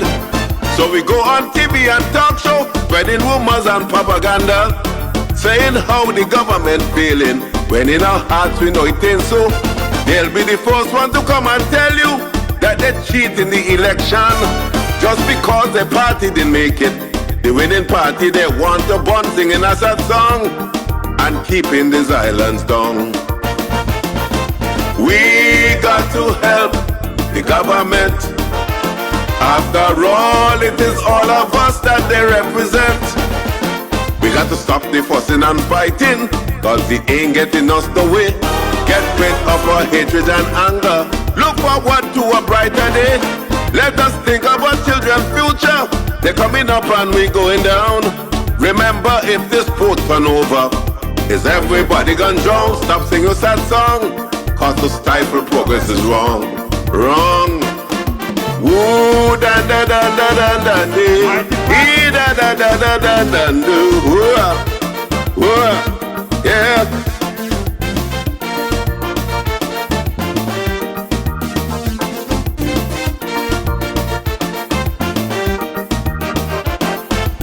No man is an island, and that we know for sure. If we all work together, we could accomplish a whole lot more. Remember, without cooperation, you could never get nothing done. Be careful how you light a fire, cause you might end up getting burned. Some people don't want to put in nothing, but they want to take out everything. Remember, reward sweeten labor, could make you a queen or a king. Check your position and stop keep the island down. We got to help the government. After all, it is all of us that they represent. We got to stop the fussing and fighting, cause it ain't getting us the way. Get rid of our hatred and anger. Look forward to a brighter day. Let us think of our children's future. They're coming up and we going down. Remember, if this boat turn over, is everybody gone drown? Check your position, cause the stifle progress is wrong. Wrong. We got to help the government. Oh yes, we got to help the government. Yeah, yeah, yeah, yeah, yeah, yeah. Whoa. Da, da, da, da, da, da, da. Come on, come on. Lend a helping hand. Thank you. That's the sound of the man Mighty Pat. That one is called Help the Government. And his second track, this is the one that DJ Morrishaw loved very much. This one is called I'm an Alien in My Country. Track number 2 for Sugar Mass 52. Are you ready? This is Mighty Pat at the control tower. We're gonna chant them down. We're gonna push them down. We're gonna break them down. Get ready to sing. 1, 2, 3. I'm an alien in my country. Think it's Nevis, that shouldn't be. Foreigners taking over slowly in my country. Lord have mercy. I'm an alien in my country. Government pretend that they can't see. Foreigners taking over slowly like a bulldozer. They gon' crush me. Think it's Nevis where I was born. There will be no place for me to hold on. We'll be sinking, we'll be drowning in deep water. There'll be no recover. Power hungry politicians slowly selling out the island to Tom Dick. Anybody who have money, now look what they make we. I'm an alien in my country. Think it's Nevis belongs to we. Foreigners taking over daily in my country. Lord have mercy. I'm an alien in my country. Government pretend that they can't see. Foreigners taking over slowly like a bulldozer. They gon' crush we. The little job that we used to have, foreigners take it while me a starve. The little food that I used to sell, foreigners take him, even that as well. The jobs and businesses here in this country are owned by Arabs, Indians and Chinese. Gone to the beach, this white man tell me to get off of his property. I'm an alien in my country. Think it's Nevis, that shouldn't be. Foreigners taking over slowly in my country. Lord have mercy. I'm an alien in my country. Government pretend that they can't see. Foreigners taking over daily like a bulldozer. They gon' crush me. DJ Morrishaw came and tell me. He said, Mighty, listen carefully. There'll be no place in our country left for are we. Watch and you will see. Foreigners will be Prime Minister. Foreigners will be Premier. Foreigners will be Governor. Cause of passport money, we're going back in slavery. I'm an alien in my country. Think it's Nevis, that shouldn't be. Foreigners taking over daily in my country. Lord have mercy. I'm an alien in my country. Government pretend that they can't see. Foreigners taking over slowly like a bulldozer. you are proud to be a Kittitian, if you are proud to be a Nevisian, then take your flag up in your hand and wave it in any direction. This land belongs to you and me, so stand up with pride and dignity and tell them, foreigners bully, they ain't gonna chase me out of we country. I'm an alien in my country.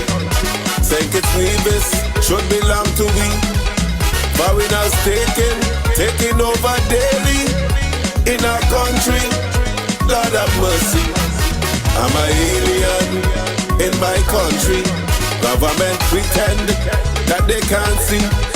Foreigners taking over slowly like a bulldozer. They gon' crush me. Come on. Let me see you say. Let me hear you say. Let me see you turn. Where? Let me go. Let me go. Let me go. Let me go. Don't quit them. Put up.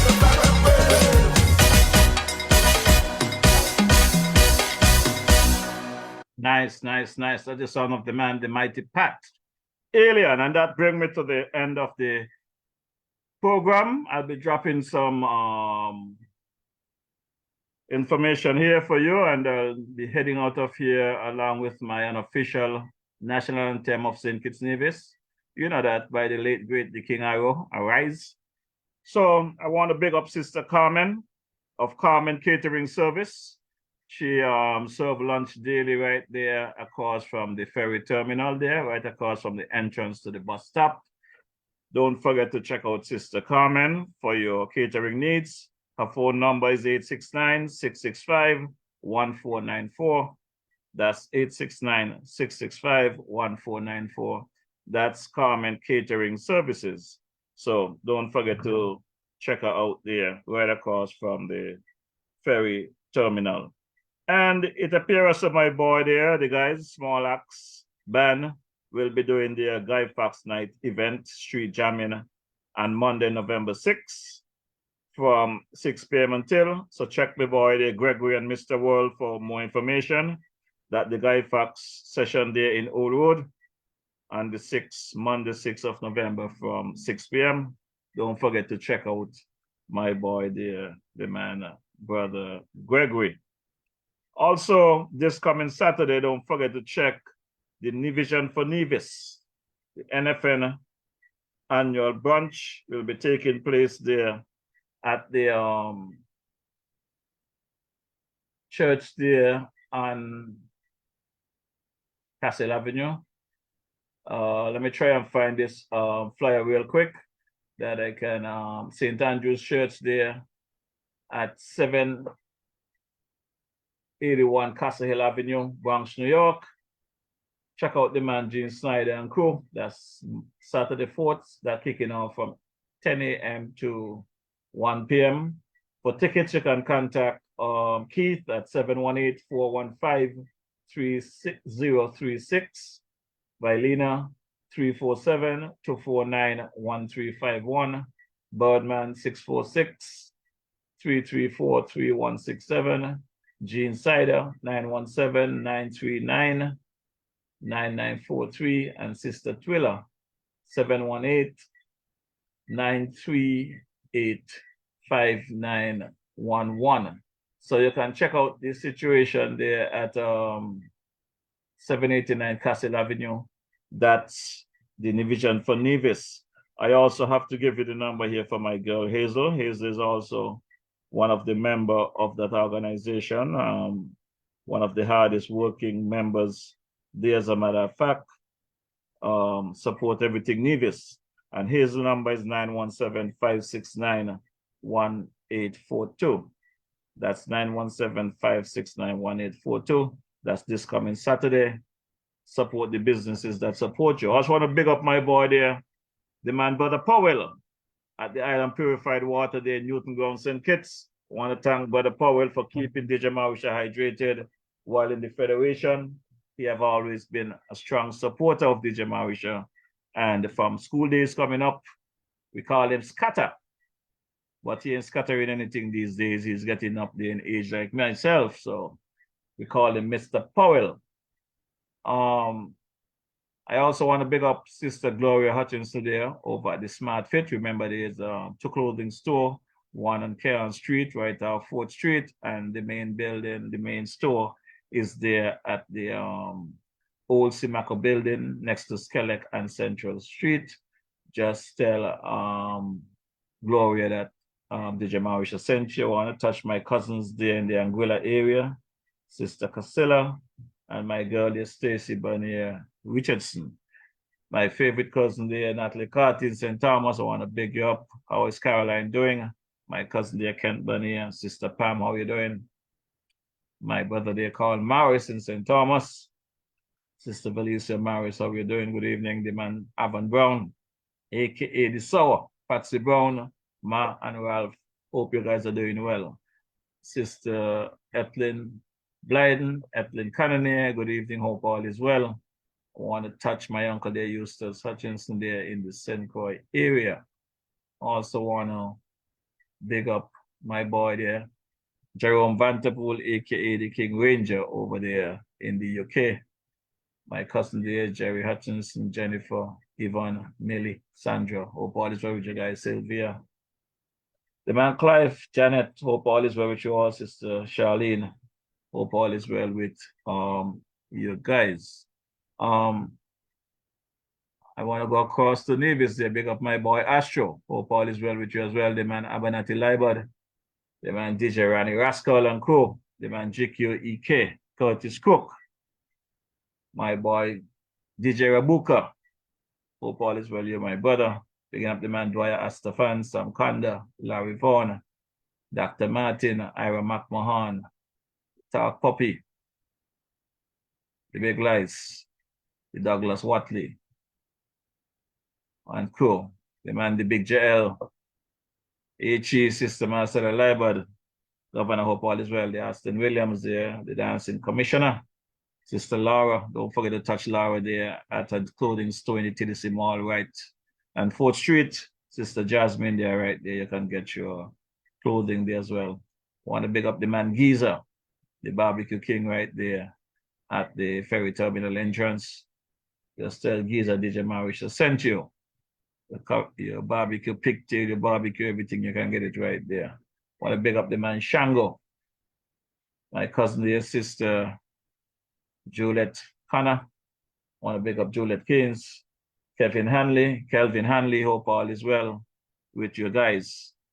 The man King Craig there. Sugars, how you doing? Hope all is well. The man Twinkie. Look forward to seeing you soon. Sister Catherine Morris, Louise Morris, Wheezy, Brother Mull, and crew. Well, you know, when you come to this time of the day, I just have to big up my boy Mike over there at the Jamrock restaurant in Frigate Bay. Don't forget to check Mike if you're looking for some good food. I want to big up my brother Marshall as well up the hill there. Very beautiful food. Check them out. I want to big up the Big Banana, the man of business. I want to thank you, my brother, for taking care of the folks that are coming in from the Virgin Islands on the weekend. I know that you're the best at what you do. The #1 tour guide in my mind. So I want to big up the man Setup, the man Pillar, Commissioner Sutton. Hope all is well with you and your team. All police officers, the man Julian Pemberton. Also want to pick up my boy, the Luther Kelly. Still waiting on my honorarium. The man Dams, Brother Hendrickson. Well, on Monday, I went and witnessed my cousin there got ready to lay to rest, the man Yamaha. I found out his name is not Yamaha. Robert Francis. The boy Yama is gone. You know, and I big up the man Terry and crew. Bevis Steele, Sister Jaya Clark, Mary, Tajo. Hope all is well with you guys. Can't forget my engineer, Brother Ike. Thanks for keeping the flames burning here at the DJ Morrishaw platform. Thanks for all your support. The man Django. Thanks for your support as well. I want to big up Brother Elvan Ellie Elvan Hanley and the wife. Hope all is well with you guys. The man Lord Ken, Sister Debbie. Looking forward to see you guys soon. Hope all is well with you all. I want to big up my crew there over in the Tobago area. Gloria Beard, Victor Beard, Melissa Beard, my brother there, Roger Wallace. I hope you're recovering. I haven't spoken to you in a bit, Sister Deborah Wallace, the man General there over there in Trinidad and Daniel. Hope you and the kids are doing fine. Janet Guell. Don't forget, I'll be heading across to Carbo's on Saturday. Check out Carbo's for your goat water, your fish and fungi, your fish and banana. Lovely hangout spot. Look forward to hanging with my boy Glendale Herbert, the missing link. The brother Cozy. You know. So we're gonna just call it a night as I big up my boy there, Eustace Henderson in the Houston area, my boy Ivor Henry. Hope you enjoy your little hour plus overtime. You won't be getting that next week, so enjoy it, my brother. The man Desmond Hicks there in St. Croix. Good evening, hope all is well. I cannot call all the names that I should call because I'll be here all night. So I want to big up Uncle there at Garvey's Estate, Joseph Emmanuel, for your weddings, your parties, your stay. Don't forget Millhouse Guest House there. Check it out on YouTube, check it out on Facebook. Uncle is always ready to rumble. Sister Gwyneth Morrishaw, how are you doing? Good night. I haven't spoken to my mascot in a bit, Sister Dorothy Allen. Hope all is well. Rachel, Sarah, Tamika, Sister Lynn, how are you doing? Hope all is well. Rhonda and crew. So we're going to drop this track, an official anthem of St. Kitts Nevis. This one is by the King Arrow, the late great King Arrow. So stand by for a rise. Good evening, Jennifer. Hope all is well with you. Sister Eve D'Souza, how are you doing? Hope all is well. Want to big up my boy there, Junior, my brother Gene Paris.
Let us reintegrate and correct all mistakes. Reunification, building a brand new nation. We'll move on together hand in hand. So rise, citizens, arise. The country is yours, all yours, still yours.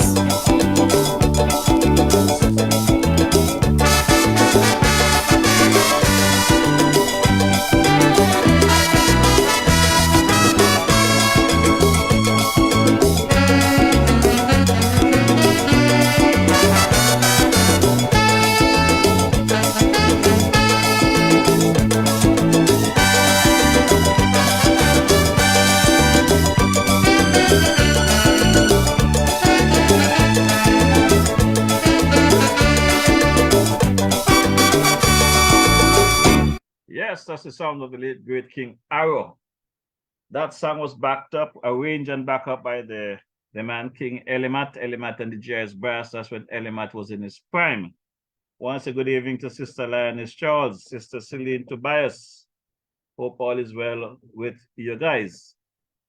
Also want to touch Rosita Pontine, Naomi Ward, Sister Joseph Glassford, Buchanan there, Sister Sheila Barrett, Ivy. I understand that my girl Natalie Francis is under the weather, so I wish you a speedy recovery, my girl. For you folks in the USA, the diaspora, the clock goes back 1 hour this Sunday morning, this coming Sunday at 2 a.m. So I'll be going live at 6 p.m. St. Kitts, Nevis time next week, but 5 p.m. New York time, or you guys in the US, you know, whatever time you are now, subtract an hour, that's where you will find me, right here. And either, no overtime next week, 6 o'clock St. Kitts, Nevis time to 8. So I look forward to seeing you guys next week as the information surface. We bring it to you. Brother Cabo, good night. Hope all is well. Look forward to seeing you. And Saturday, my brother. Brother Mikey Slack, look forward to seeing you as well. And thanks for your usual transportation in advance. Sister Chanel, same to you. Thanks for your usual support. The man Alvan Brown, I wonder where you are hiding this evening. Hope all is well. So until such time, have a blessed evening all.